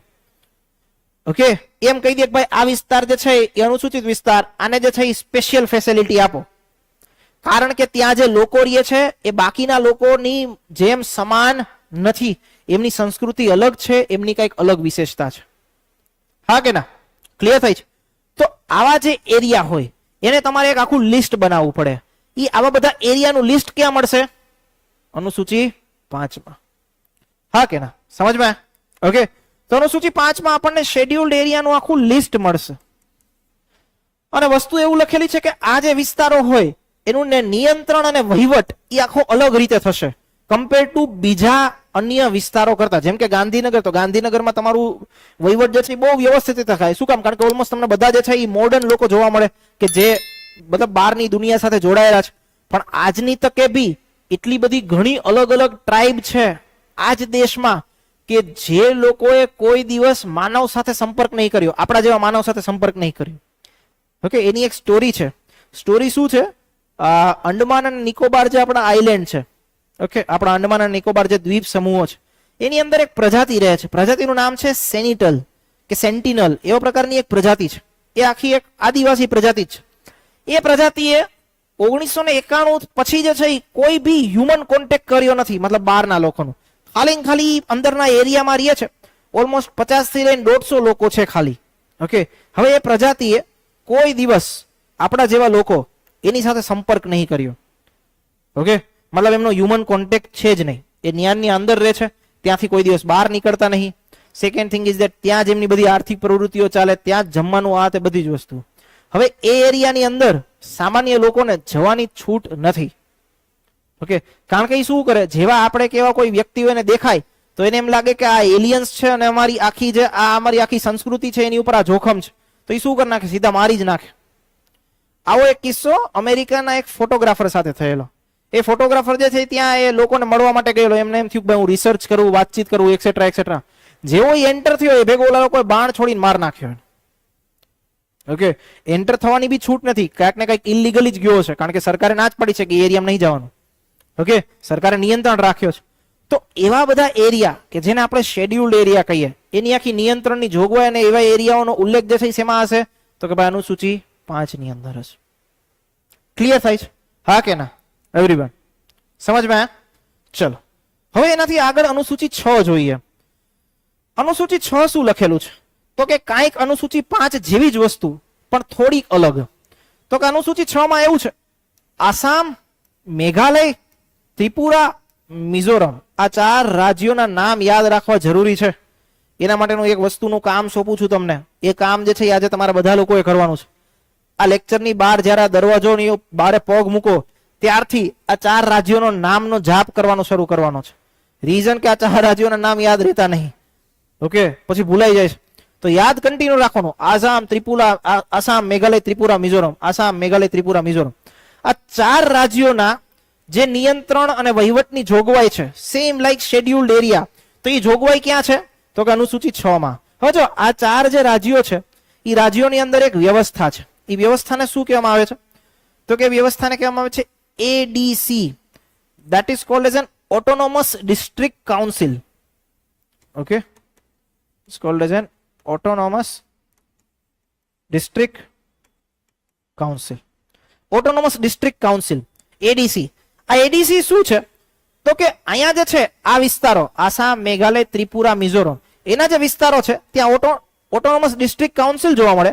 આ બધી કાઉન્સિલ છે એમની પાસે ધારાકીય એટલે કે ભાઈ કાયદાઓ બનાવવાની, વહીવટીય એટલે કે ભાઈ કાયદાનો અમલ કરવાની, આ બધી જ વસ્તુની સ્પેશિયલ સત્તાઓ છે. અને આ સત્તાઓ એટલા માટે આપવામાં આવી કારણ કે આ 4 જે રાજ્યો છે ત્યાંની સંસ્કૃતિ અને એ બધી વસ્તુને ધ્યાનમાં લઈને ત્યાંના જે લોકો રહે છે એ આખા અલગ જ લોકો છે. હવે એમની પાસે આવો પાવર છે ઓટોનોમિક ડિસ્ટ્રિક્ટ કાઉન્સિલનો. ત્યાં એક એવી સંસ્થા હોય, જેવી રીતે આપણા ગુજરાત રાજ્યમાં તમે ગાંધીનગર જો તો ત્યાં ગાંધીનગર મ્યુનિસિપલ કોર્પોરેશન હોય. સેમ આપણે અમદાવાદમાં જોઈએ તો અમદાવાદ મ્યુનિસિપલ કોર્પોરેશન હોય, રાજકોટ જોઈએ તો રાજકોટ મ્યુનિસિપલ કોર્પોરેશન હોય. એવી જ કઈક બોડી જેને કહેવામાં આવે ઓટોનોમસ ડિસ્ટ્રિક્ટ કાઉન્સિલ, એ આ 4 રાજ્યોમાં જ છે. ઓકે, એટલા માટે એના માટે શું કરી તો કે આખી અલગ એક અનુસૂચિ આપી. અનુસૂચિ 6 શું છે? અનુસૂચિ 6 આસામ, મેઘાલય, ત્રિપુરા, મિઝોરમ રાજ્યોના આદિવાસી વિસ્તારોનો શું? વહીવટ માટેની જોગવાઈ. ત્યાં ઘણી વખત સંસદના કાયદાઓ કે રાજ્યના કાયદાઓ સીધા લાગુ પડતા નથી, કંઈક ફેરફાર કરીને તમારે લાગુ કરવા પડે. અને એમની પાસે પોતાની પણ શું છે તો કે કાયદા બનાવવાની સત્તા છે. જેવી રીતે રાજ્ય સરકાર પાસે કાયદાઓ બનાવવાની સત્તા હોય એવી જ રીતે આસામ, મેઘાલય, ત્રિપુરા અને મિઝોરમના જે એરિયાઝ છે ત્યાં આવી ઓટોનોમસ ડિસ્ટ્રિક્ટ કાઉન્સિલ છે એની પાસે જે છે એ પોતાના અમુક કાયદાઓ બનાવવાની શું છે? સત્તા. ક્લિયર થાય છે? એટલે અનુસૂચિ 6 શેની સાથે? આસામ, મેઘાલય, ત્રિપુરા અને મિઝોરમ જે રાજ્યો છે એના વહીવટ માટેની જોગવાઈ. ક્લિયર થાય છે? શાંતિથી એક વખત જો 1 થી લઈને 6 અનુસૂચિ એક વખત ફરીથી યાદ કરો, કારણ કે હવે બાકીની 6 બાકી રહી. ઓકે, 12 ટોટલ અનુસૂચિ છે, 6 આપણે ભણી લીધી, બાકીની 6 બાકી. પણ આ 6 ને એક વખત યાદ કરો ભાઈ. કોઈ પણ વિદ્યાર્થીઓને કોઈ બી ડાઉટ હોય તો મને પૂછી લો. 6 અનુસૂચિઓ એક વખત યાદ રાખી લો ભાઈ, ઓનલાઈન જે કોઈ વિદ્યાર્થીઓ છે એ લોકો બી. અને ધેન આફ્ટર જે છે આપણે અનુસૂચિ 7 માં પહોંચીશું, પણ પેલા 6 યાદ કરો પછી આપણે આગળ વધીશું. કાંઈ જ ઉતાવળ નહીં, આજના દિવસમાં 12 અનુસૂચિ જ ખાલી ભણવાની છે. ઓકે, તો હવે બાકીની 6 બાકી, 6 ભણી લીધી, શાંતિથી એક વખત યાદ કરો બેન. એક વખત રિકોલ કરજો ફરીથી બધી અનુસૂચિઓ. કોઈ બી ડાઉટ હોય તો મને પૂછી લો અને બધી જ અનુસૂચિ એક વખત યાદ કરી લો. ઓનલાઈન સ્ટુડન્ટ્સ કઈ પણ ડાઉટ હોય તો પૂછી લો. સમજાય છે ભાઈઓ? મગજમાં બેસે છે? બધું ઉપરથી જાય તો ઠીક. ચલો ભાઈ, કોઈ એવું છે તેને બધું ઉપરથી જતું હોય એવું? એનીવન?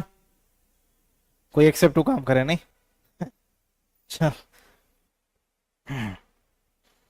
રોજ કેટલા કલાક વાંચીશું ભાઈ? રોજ કેટલા કલાક વાંચીશું? 5 8 કલાક. યસ. રોજ કેટલા કલાક વાંચીશું બેન? 4 કલાક. બાકીના? એટલે શરૂઆતમાં ધીરે ધીરે 4 થી કરવાનું એવું? સરસ. પછી 4 થી એવું ના થઈ જાય કે 4 જ રહીએ. હા, ઓકે, ચલો.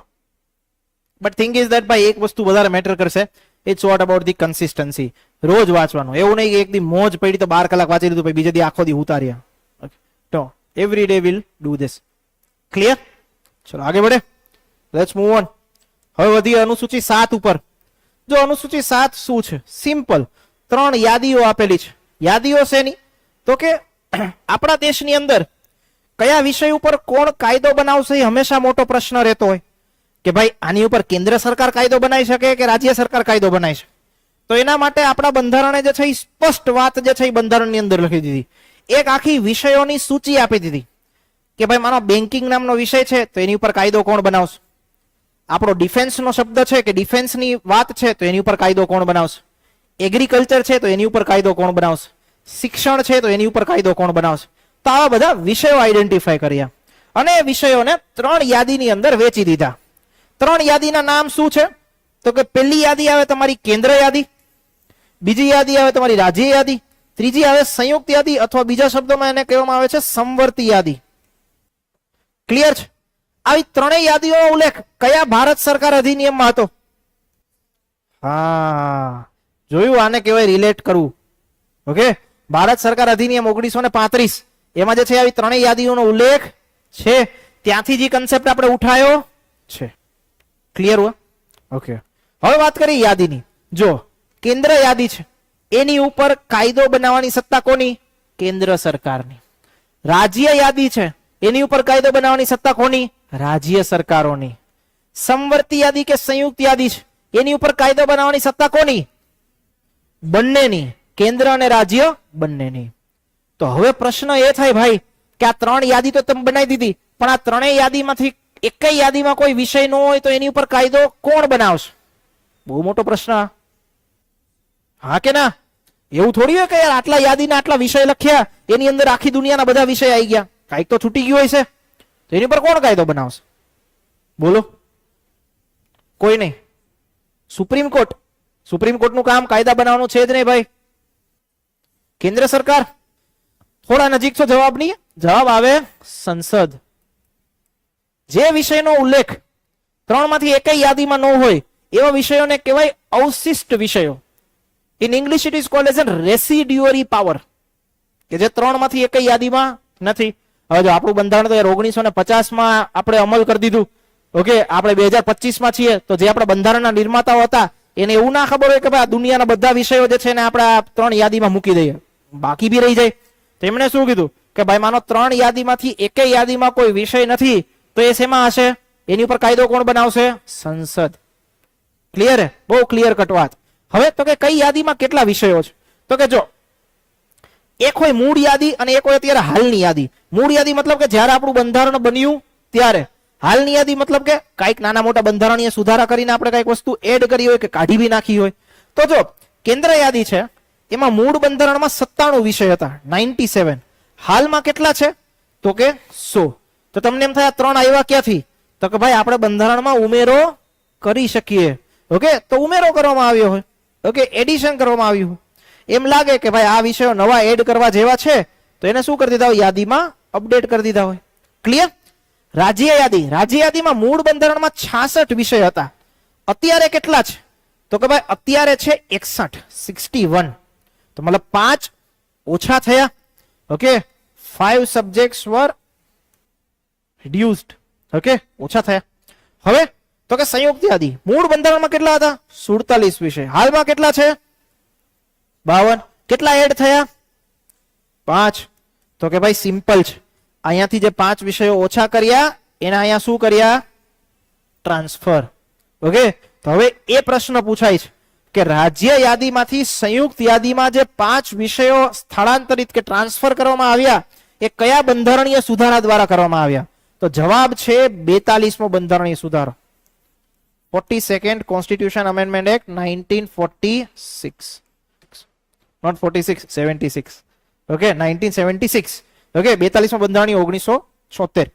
આ સુધારા દ્વારા રાજ્ય યાદીમાંથી 5 વિષયોને ક્યાં ટ્રાન્સફર કરી દીધા? સમવર્તી યાદીમાં. એટલે હવે ઈ 5 વિષયો ઉપર કોણ કાયદો બનાવી શકે? કેન્દ્ર સરકાર, રાજ્ય સરકાર બંને બનાવી શકે. પેલા ખાલી કોણ બનાવી શકતી? રાજ્ય. ઈ 5 વિષયો ક્યાં છે એ આપણે આગળ ભણવાનું આવશે જ્યારે આપણે કેન્દ્ર રાજ્ય સંબંધો ભણીશું ત્યારે. ઓકે, અત્યારે ખાલી આટલું યાદ રાખવાની આપણી જવાબદારી છે. ક્લિયર હે દિમાગ में एवरीवन? कोई डाउट, कोई प्रश्नो? Anyone is having any doubt? Anyone is having any doubt? Done, आगे बढ़े. चल, now let's move on to the 8th schedule. હવે 8th शेड्यूल માં શું છે? તો કે જો આપણી બંધારણની માન્યતા અમુક ભાષાઓ હોય, ઓકે, જેને આપણે કહીએ છીએ ઓફિશિયલ લેંગ્વેજીસ ઓર authorised languages. Okay, official language કરતા વધારે સારો શબ્દ છે ઓથોરાઇઝ્ડ લેંગ્વેજ, કે જેને બંધારણે માન્યતા ગણી હોય કે બંધારણે માન્યતા આપી હોય. એવી બંધારણની માન્યતા પ્રાપ્ત ભાષાઓ, એ ભાષાઓની યાદી શેમાં છે? તો કે અનુસૂચિ 8 માં. હવે તો કે ભાઈ મૂળ બંધારણ જે છે એમાં કેટલી ભાષા હતી? તો કે ભાઈ મૂળ બંધારણમાં 14 હતી, અત્યારે કેટલી છે? 22. તો ક્વેશ્ચન એવો બી પૂછાય, મૂળ બંધારણમાં અનુસૂચિ 8 માં કેટલી ભાષા હતી? 14. હાલમાં કેટલી છે? 22. બંધારણ માન્યતા પ્રાપ્ત ભાષાઓનો ઉલ્લેખ કઈ અનુસૂચિમાં છે? 8. આવો ક્વેશ્ચન પૂછાઈ શકે. ક્લિયર? એક વસ્તુ યાદ રાખજો, આ 22 લેંગ્વેજમાં ઇંગ્લિશ એટલે કે અંગ્રેજી એનો ઉલ્લેખ નથી. ઓકે, તમારે 22 લેંગ્વેજનું લિસ્ટ જોવું હોય તો એ અનુસૂચિ 8 ખોલીને જોઈ લો તો તમને ખબર પડી જાય. હિન્દી, બંગાળી, ગુજરાતી આ બધી ભાષાનો જે છે એ ઉલ્લેખ કરવામાં આવેલો છે. પ્રાદેશિક ભાષાઓ એટલે કે ભાઈ ભારતની જે ભાષાઓ હોય તે, અને ઇંગ્લિશ જે છે એનું ઓરિજિન અહીંયા છે નહીં. ક્લિયર? તો આ વસ્તુ શું આવી જાય? તો કે 8મી અનુસૂચિ. ક્લિયર है? कोई भी doubt? Anyone is having any doubt? चलो तेना आगे बढ़ते. હવે 9મી અનુસૂચિ. હવે જો મૂળ બંધારણમાં 8 અનુસૂચિ જ હતી. 9મી, 10મી, 11મી, 12મી આ બધી અનુસૂચિઓ જે છે એ અલગ અલગ બંધારણીય સુધારા દ્વારા શું કરવામાં આવેલી છે? એડ કરવામાં આવેલી છે, ઉમેરવામાં આવેલી છે. ક્લિયર થાય છે? તો વસ્તુ પહેલા આપણે જોઈએ અનુસૂચિ 9. અનુસૂચિ 9 શું કહે છે? તો કે જમીન સુધારણાને લગતા કેટલાક અધિનિયમોની કાયદેસરતા. ઓકે, હવે આ સ્ટેટમેન્ટ છે ને, આ સ્ટેટમેન્ટ સમજવા માટે તમારે આખી એક લાંબી હિસ્ટ્રી સમજવી પડે. ઓકે, એ હિસ્ટ્રીને આપણે થોડી શોર્ટમાં સમજવાનો પ્રયત્ન કરીએ સો ધેટ કેવું થાય આપણને સમજાશે. ઓકે, ધ્યાનથી એક એક વસ્તુ સમજજો તો આ વસ્તુ મગજમાં ઉતરશે, અધરવાઇઝ નહીં ઉતરે. એટલે ધ્યાનથી જે તમારા કાન, આંખ, નાક બધું જે ખુલ્લું રાખવું એ રાખીને સમજજો. જો આપણા બંધારણની અંદર જે છે એક વસ્તુ આપેલી છે એને આપણે કહીએ છીએ મૂળભૂત અધિકારો, ફંડામેન્ટલ રાઇટ્સ. કે જે ફંડામેન્ટલ રાઇટ્સ છે એ આપણી પાસેથી કોઈ છીનવી ન શકે. છીનવવા હોય તો આખી એક બહુ મોટી પ્રોસેસ કરવી પડે. છીનવી શકાય પણ સામાન્ય રીતે ના છીનવી શકે. તો જ્યારે આપણું બંધારણ લાગુ થયું, અમલ થયું, ત્યારે આપણી પાસે જે છે એ ટોટલ 7 મૂળભૂત અધિકાર હતા. Okay, 7 fundamental rights were there. એ 7 ફંડામેન્ટલ રાઇટ ની અંદર એક અધિકાર એવો હતો જેને કહેવામાં આવતો સંપત્તિનો અધિકાર. ઇંગ્લિશમાં it is called as an right to property.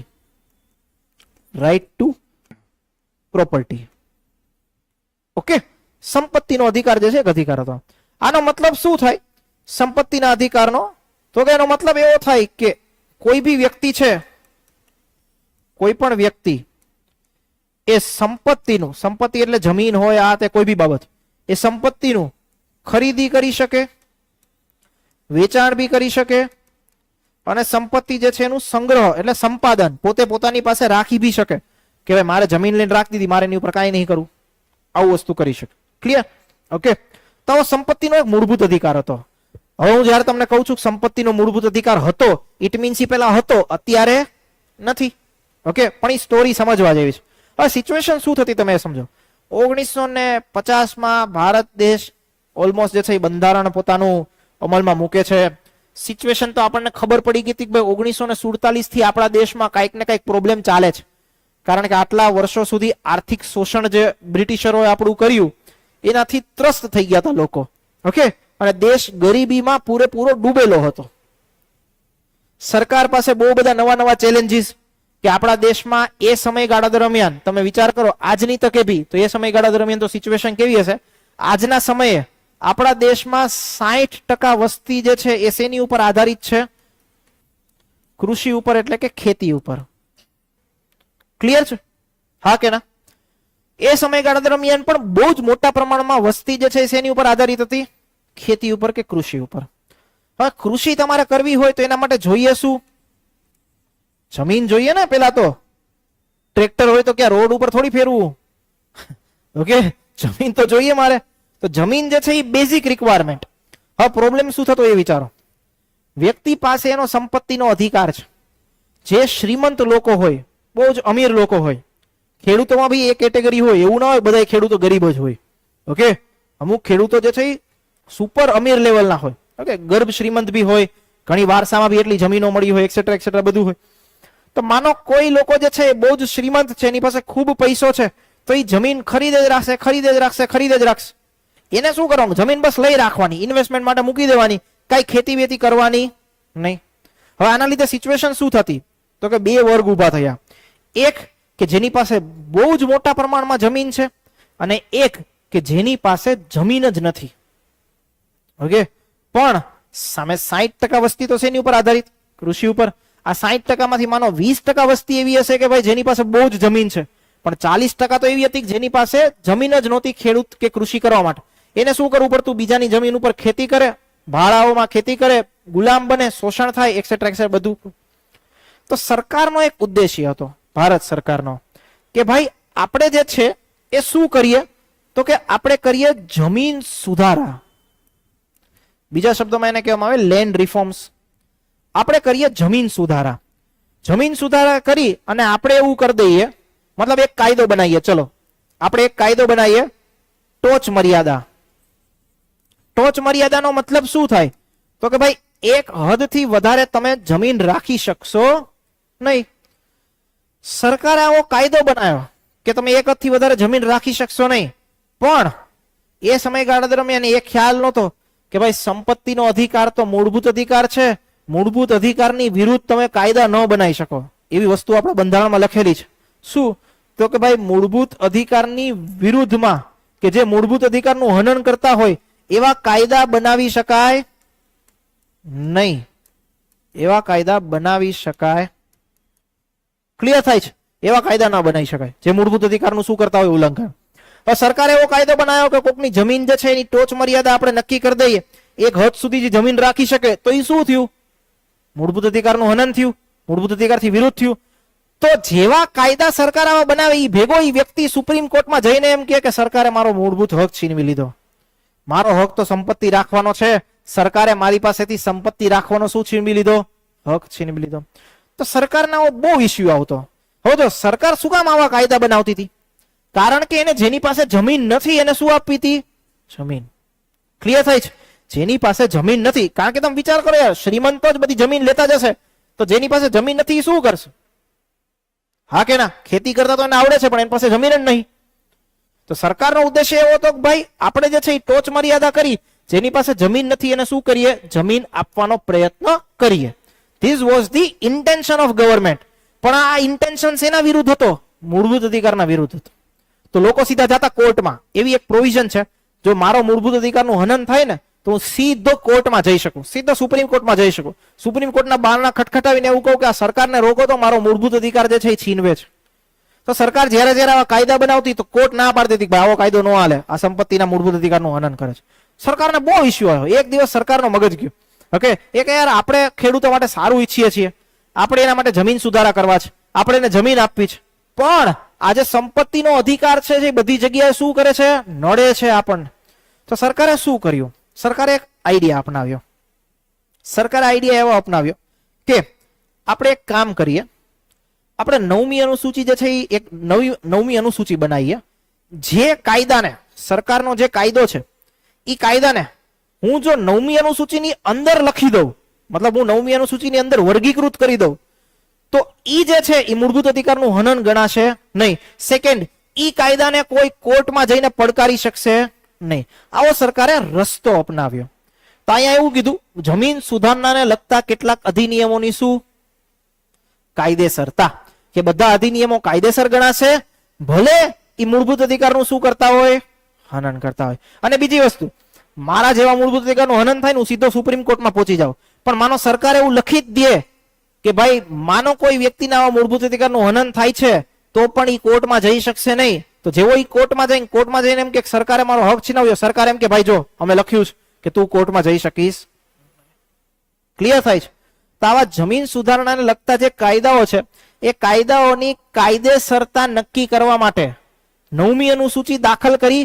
કયા બંધારણીય સુધારાથી? તો કે પ્રથમ બંધારણીય સુધારાથી, ફર્સ્ટ કોન્સ્ટિટ્યુશન અમેન્ડમેન્ટ એક્ટ, પહેલો જ બંધારણીય સુધારો. ક્લિયર થાય? અત્યારે તો જો કે આનું કઈ રિલેવન્સ બી નથી.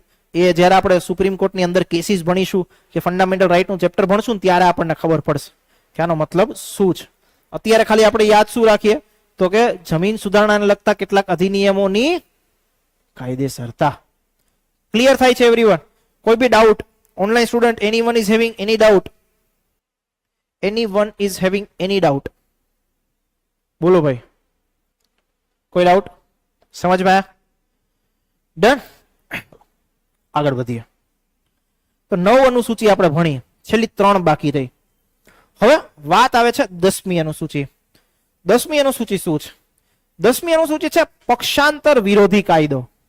ઓકે, આ શબ્દને સમજીએ. પક્ષાંતર શું કહેવાય? તો કે જો પક્ષાંતર જે છે એને ઇંગ્લિશમાં કહેવામાં આવે છે એન્ટી ડિફેક્ટ, મતલબ ડિફેક્શન કરવું.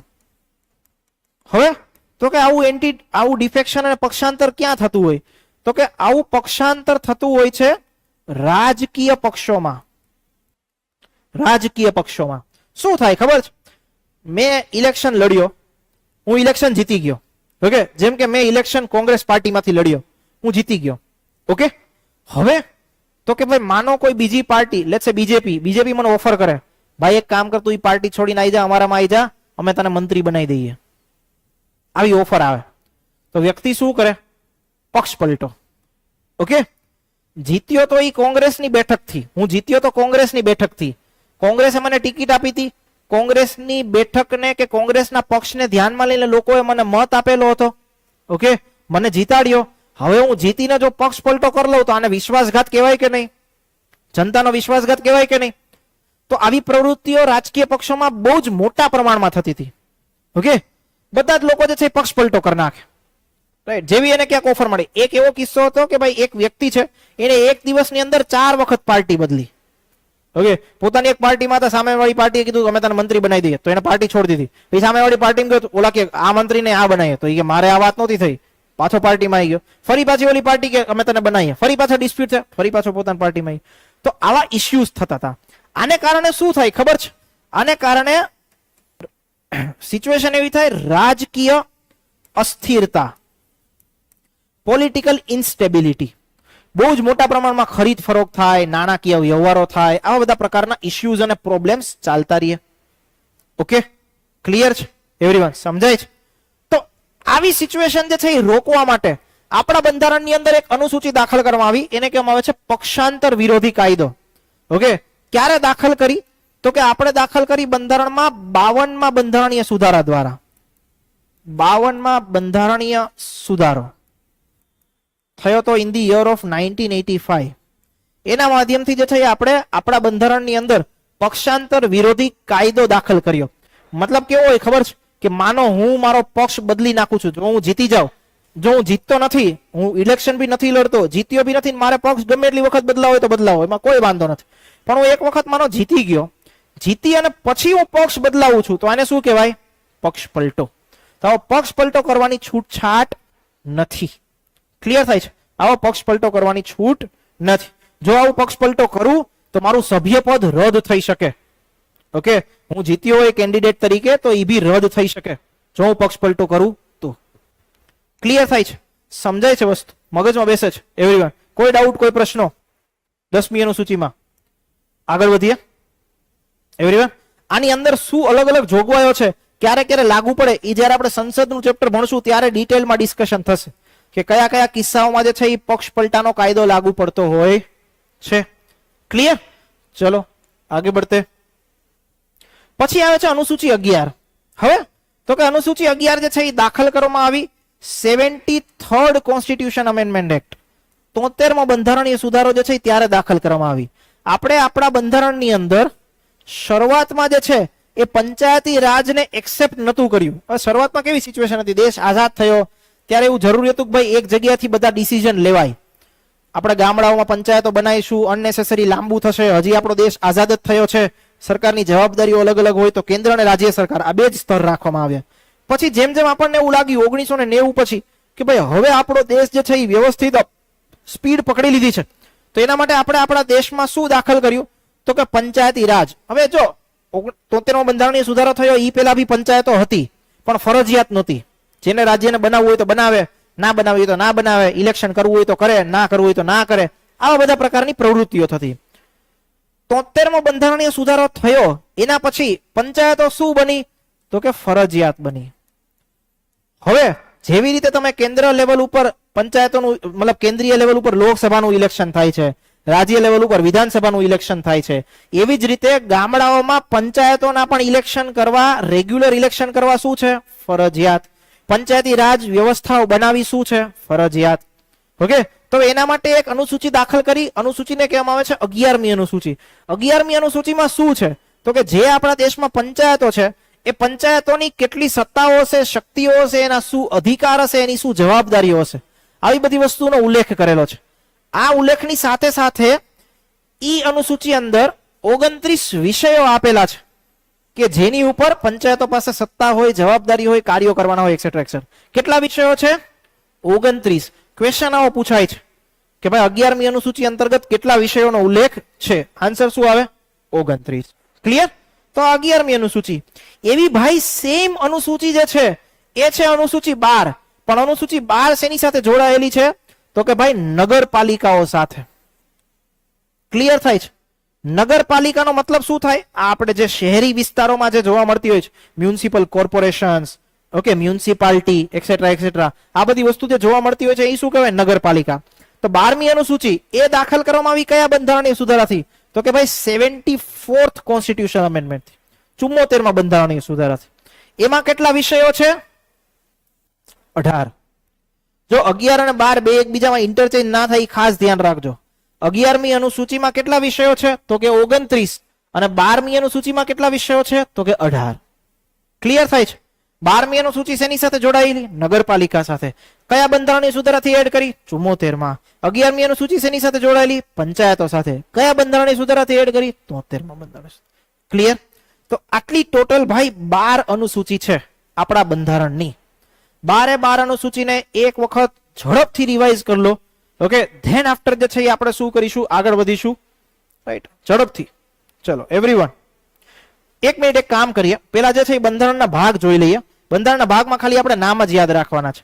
1 by 1 નામ જોઈશું કારણ કે બધા જ ભાગ આપણે ડિટેલમાં ભણવાના થશે. એટલે ખાલી એક વખત નામ જોઈ લઈએ. જેટલા બી બંધારણના ભાગ છે એના પછી જે છે એ તમે શાંતિથી જોઈ લેજો. ચલો હવે બંધારણના ભાગ તમને એક વખત દેખાડ દઉં. કયા બંધારણના ભાગમાં શું લખેલું છે એ જોઈ લો. જો આવી રીતે ખાલી ભાગ હશે 1 2 3 4 5 6 4 a એક્સેટ્રા એક્સેટ્રા આવી રીતે નામ લખેલા હશે. સામે જે છે એનું ટાઇટલ આપેલું હશે. જેવી રીતે આપણે કોઈ બુક વાંચીએ, બુકનું ટાઇટલ આપેલું હોય એવી જ રીતે ભાગ 1 તો કે શું કહે છે? સંઘ અને તેનું રાજ્ય ક્ષેત્ર. ઓકે, પછી તો કે આવે ભાગ 2 તો કે શેની સાથે જોડાયેલો? નાગરિકતા. ભાગ 3 જો આમાંથી ક્વેશ્ચન પૂછાય છે કે ભાઈ મૂળભૂત અધિકારોનો ઉલ્લેખ કયા ભાગમાં છે તો આપણને ખબર હોવી જોઈએ શું? ભાગ 3. ઓકે, રાજ્ય નીતિના માર્ગદર્શક સિદ્ધાંત. હવે જો આ બધા જ ચેપ્ટર, આ જેટલી વસ્તુ છે એના એક એક ચેપ્ટર આપણે ભણવાના છે. એટલે આપણે એના એક એક નામ અત્યારે ડિટેલમાં ડિસ્કસ નહીં કરીએ કે જ્યારે જ્યારે એ ભાગ આપણે ભણવાનો શરૂ કરીશું ત્યારે એમાં સાથે સાથે આનું આખું ડિસ્કશન થઈ જ જશે. અત્યારે આપણે શું કરવાનું છે? હું તમને જે કહું એટલા ભાગ ઇમ્પોર્ટન્ટ છે તમારે યાદ રાખી લેવાના ખાલી. ઓકે, ચલો ભાગ 1 આવે સંઘ અને તેનું રાજ્ય ક્ષેત્ર. ભાગ 2 આવે નાગરિકતા એટલે કે સિટીઝનશીપ. ભાગ 3 આવે મૂળભૂત અધિકારો. હવે આની અંદર શું હશે તો કે આની અંદર આખી ડિટેલ ડિસ્કશન હશે. અનુચ્છેદ મતલબ પેલો ભાગ છે તો એની અંદર 1 થી 4 અનુચ્છેદ આવે. તો અનુચ્છેદ 1 આવું કે 2 આવું કે 3 આવું કે 4 આવું કે એક્સેટ્રા એક્સેટ્રા. ભાગ 2 છે નાગરિકતા, એની અંદર 5 થી લઈને 11 અનુચ્છેદ આવે, તો 5, 6, 7, 8, 9, 10, 11 એમાં અલગ અલગ વાતો લખેલી હશે. ક્લિયર થાય છે? તો એવો બધો વિષયવાર સ્ટડી કે એનું ડિટેલ એનાલિસિસ જે થઈ તો આપણે જ્યારે ચેપ્ટર ભણીશું ત્યારે થશે. ઓકે, ચલો.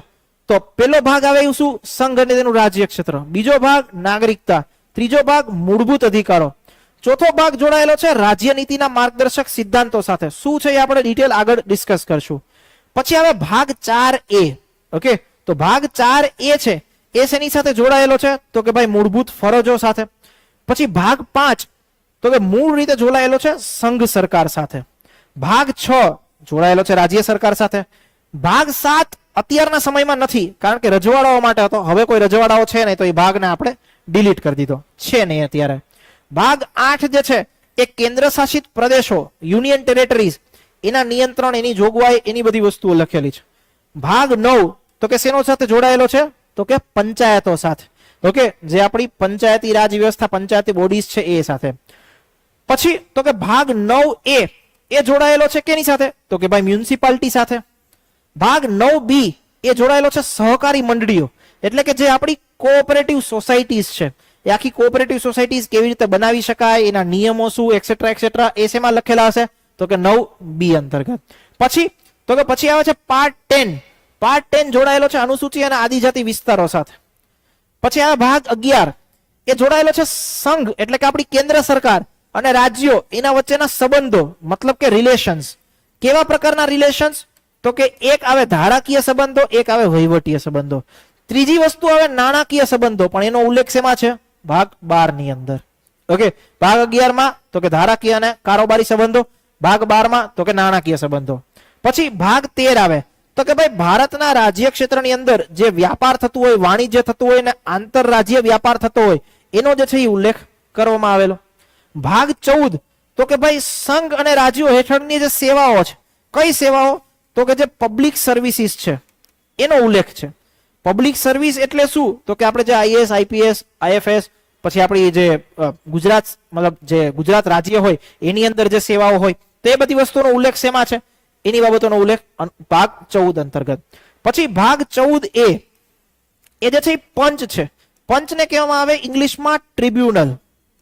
ઓકે, હવે તમે એક વસ્તુ વિચારો, હું એઝ અ ગવર્મેન્ટ એમ્પ્લોય તરીકે માનો કામ કરું છું, મને માની લો ગવર્મેન્ટમાંથી કાઢી મૂકવામાં આવ્યો.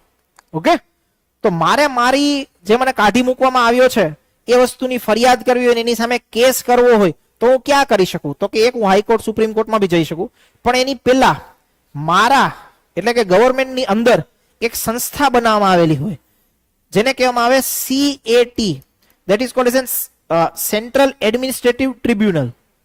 એ શું કરે છે ખબર છે? કે ભાઈ કોઈ બી વ્યક્તિને આવે, જ્યારે નોકરી કરતા હોય, નોકરી દરમિયાન કોઈ પણ પ્રકારના ઇસ્યુ થયા, મારી અચાનકથી રજા કાપી લીધી, મારો અચાનકથી પગાર કાપી લીધો, આની વિરુદ્ધ મારે ફરિયાદ કરવી હોય તો હું આવામાં જઈ શકું, સેન્ટ્રલ એડમિનિસ્ટ્રેટિવ ટ્રિબ્યુનલમાં. મતલબ કે એ જે વ્યવસ્થા હોય એને કહેવામાં આવે પંચ. પંચ જે છે એ એક પ્રકારની ન્યાયિક વ્યવસ્થા જ છે. જેવી રીતે કોર્ટમાં કેસ થાય ને દાખલ, હાઈકોર્ટ, સુપ્રીમ કોર્ટમાં કેસ દાખલ થાય, એવી જ રીતે અમુક સ્પેશિયલાઇઝ્ડ કેસ હોય એને જે છે એ પંચ સ્થાપિત કરી અને એની અંદર કરવામાં આવે. જેમ કે આપણા દેશની અંદર એક બીજું પંચ છે, એને કહેવામાં આવે છે NGT, cold as a national green tribunal. શેના માટે છે? તો કે પર્યાવરણ રિલેટેડ કોઈ કેસ થાય, ઓકે, પર્યાવરણ રિલેટેડ કોઈ મુદ્દાઓ જે છે એ તમારે ઉઠાવવા હોય, તમને એવું લાગે કે ભાઈ આ કંપની છે એ પર્યાવરણને બહુ જ નુકસાન પહોંચાડે છે, એના કેમિકલ્સથી અને એનું જે એરમાં જે છે એ બધા વાયુઓ છોડે છે, એક્સેટ્રા એક્સેટ્રા, મારે એ કંપની બંધ કરાવી છે, મારે એ કંપની વિરુદ્ધ ફરિયાદ કરવી છે, તો હું કઈ સંસ્થામાં જઈશ? NGT. હવે પંચ બનાવે શું કામ? પંચ બનાવે એટલા માટે કારણ કે એ સ્પેશિયલાઇઝ સંસ્થા હોય. સ્પેશિયલાઇઝ એટલા માટે કે હાઈકોર્ટમાં જાઉં, હાઈકોર્ટમાં હું સાબિત કરવું બહુ અઘરું પડે, કારણ કે જજ બેઠા હોય એને ખબર ન હોય ભાઈ પર્યાવરણ ઉપર કોઈ કંપનીની અસર શું થાય, એ તો જનરલ પર્સન છે. પણ માનો NGT ની અંદર કોઈ પર્યાવરણ શાસ્ત્રીને બેસાડ્યો હોય તો એ સમજી શકે કે ભાઈ આ કંપની જે છે વાયુ પ્રદૂષણ કરે છે, એની અસર શું થશે, તો એ કંપની વિરુદ્ધ એક્શન લઈ શકે. તો આવા પ્રકારની એક ન્યાયિક વ્યવસ્થા, સ્પેશિયલ વ્યવસ્થા એ શેના માધ્યમથી બનાવી શકાય? પંચના માધ્યમથી. તો એ વસ્તુનો ઉલ્લેખ શેમાં છે? ભાગ 14A અંતર્ગત. પછી ભાગ 15 તો કે આપણા દેશમાં જે ચૂંટણીઓ થાય છે, ચૂંટણીઓ સંબંધિત જે પણ સંસ્થા છે, જેમ કે આપણું ઇલેક્શન કમિશન, તો એનો ઉલ્લેખ જે છે શેમાં હશે? ભાગ 15 ની અંદર. ભાગ 16 કેટલાક વર્ગ સંબંધિત વિશેષ જોગવાઈઓ, ખાસ કરીને જે SC and ST જે પોપ્યુલેશન છે એમના માટે સરકારે કોઈ વિશિષ્ટ પ્રયત્નો કરવા હોય, એના અધિકારોના રક્ષણ માટે સરકારે જે પ્રયત્નો કરવા હોય, તો એનો ઉલ્લેખ શેમાં હશે? ભાગ 16 ની અંદર. લાસ્ટ ફેઝ વસ્તુની જોઈ લઈએ, ભાગ 17. ભાગ 17 જે છે એ ભાષાઓ સાથે જોડાયેલો છે. કેની ભાષા? તો કે જો કેન્દ્રની ભાષા, કેન્દ્ર સરકાર જે છે એ કઈ ભાષામાં બધી વસ્તુનું કામગીરી કરશે. પછી તો કે આપણા દેશની પ્રાદેશિક ભાષાઓ, આપણા દેશની સુપ્રીમ કોર્ટ, હાઈકોર્ટ, આ બધા લોકોની ભાષાઓ. ઓકે, સરકારે જે વિશેષ સૂચનાઓ આપવી હોય એ કઈ ભાષામાં આપશે, એક્સેટ્રા એક્સેટ્રા. જે ભાષા બાબતની વસ્તુઓ હોય એ શેમાં ઉલ્લેખિત હશે? તો કે ભાગ 17 માં.